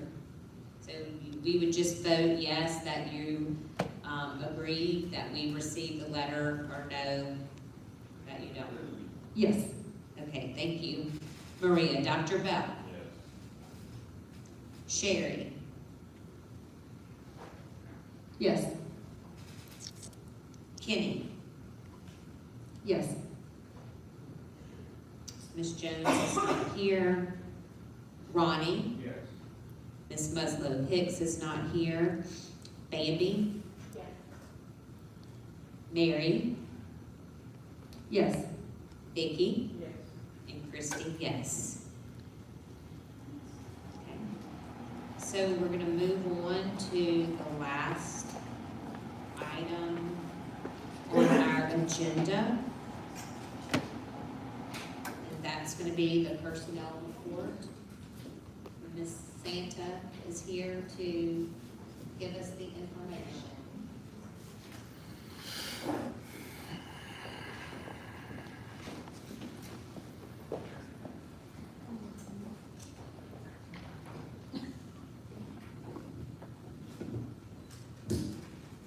Hello, I'm Santa Patterson. I'm the Human Resources Director. I'm going to be giving you an overview of the appointments, transfers, leaves, separations, etc., since the November 1st date forward. Give it a moment to project. Okay. My data that's coming is coming from the LOCGov system, our personnel system that the state uses. And it's as of data entered as of February 20th. So it's from November 1st through February 20th. We have 10 appointments, that is hires and rehires. That's new individuals coming to join us as employees. We had a total of 5 internal organizational assignment, that's position moves. So let's go forward. 10 appointments and 5 internal organizational assignments since November 1st. Leaves.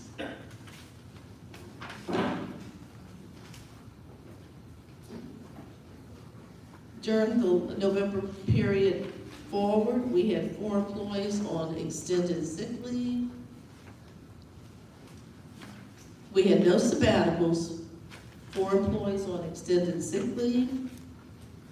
And for FMLA, we had 17 employees approved and 1 denied that did not qualify for FMLA.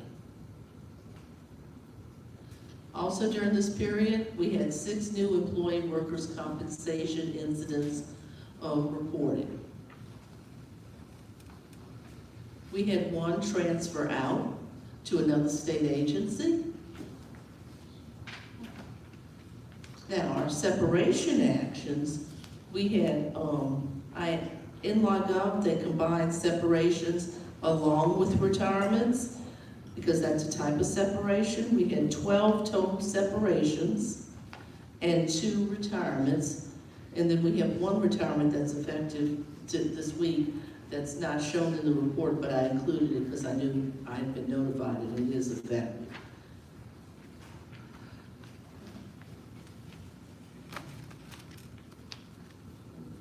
That concludes the total appointments and actions since November. Thank you. I think Ronnie Yes, sir? Yeah, thank you. First of all, thank you for that report. And I know we're all looking forward to the superintendent getting his feet on the ground and getting some appreciation for what the staffing situation looks like and advising us of the current situation and what his plans are going forward. But on page 6,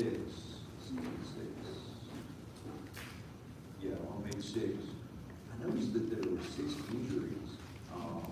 The workers' comp injuries? Yeah, so I'm concerned that in November, there were 3 injuries reported in November, and again in February, 2 injuries that were reported. Now, this is district-wide. Yeah, I get it, but still, the environment I'm accustomed to, the policy is nobody gets hurt, right? So, that would be my expectation here too, right? Is the policy would be that nobody gets hurt, right? Safety is number 1 priority for children, adults, everybody, right? So, I'd just like somebody to speak to that a little bit. I realize it's a large district, there are multiple sites and so forth, but at the same time, sincerely posit that safety is the number 1 concern. And 6 seems like an awful lot to me. Just like someone to speak to that. Now, do realize that our injuries reported include everything, such as a slip and fall, trip. It's not all severe injuries. But yes, this runs the gamut through every category of employee. Regardless, it's not all instructors, it's every type of employee, every category. So any injury, we do report, we do an incident report. Not all involve lost time. So some were just a matter of they tripped, hurt their ankle, and it turns out to be not any lost time. Others are more serious where they're actually out. And I agree, safety is paramount.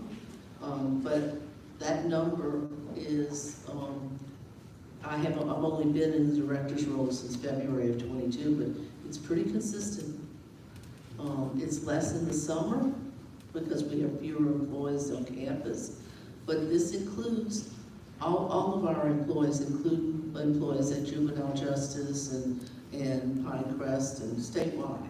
So it does happen, and I do agree and embrace any suggestions that we can have. We do use Sedgwick as our workers' comp claims, and we are dialoguing with them. We do investigate.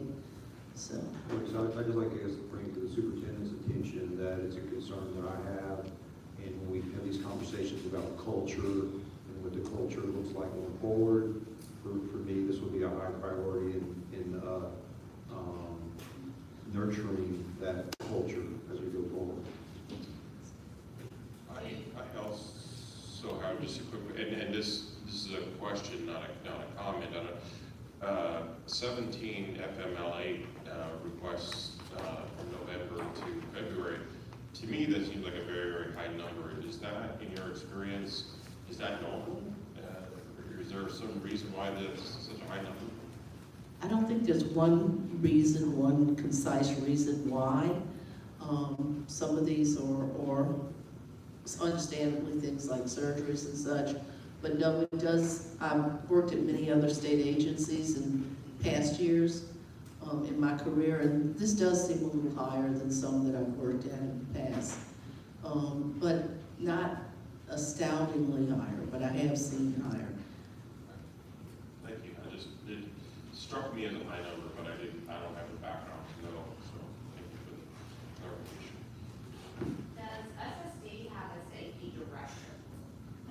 Somebody that is responsible for like evacuations, all of the, if there is an incident, investigation.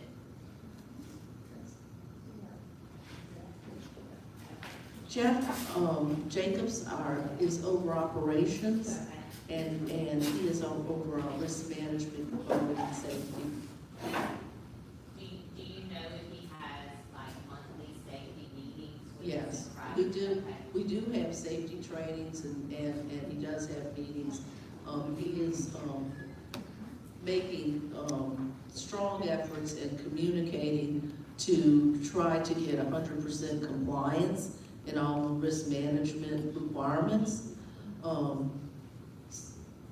It's some of these things that I think are happening are not necessarily directly under Jeff's control because some involve things that are just unexpected, totally unexpected.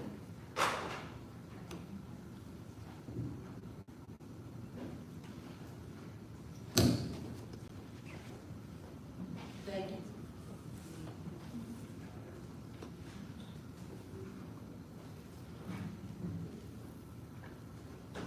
Okay, are there any other board comments about what Santa presented? Okay, the next item on the agenda is adjournment, and I just need a motion to adjourn. And a second? Ronnie and Amy. Thank you so much. We will see y'all next time.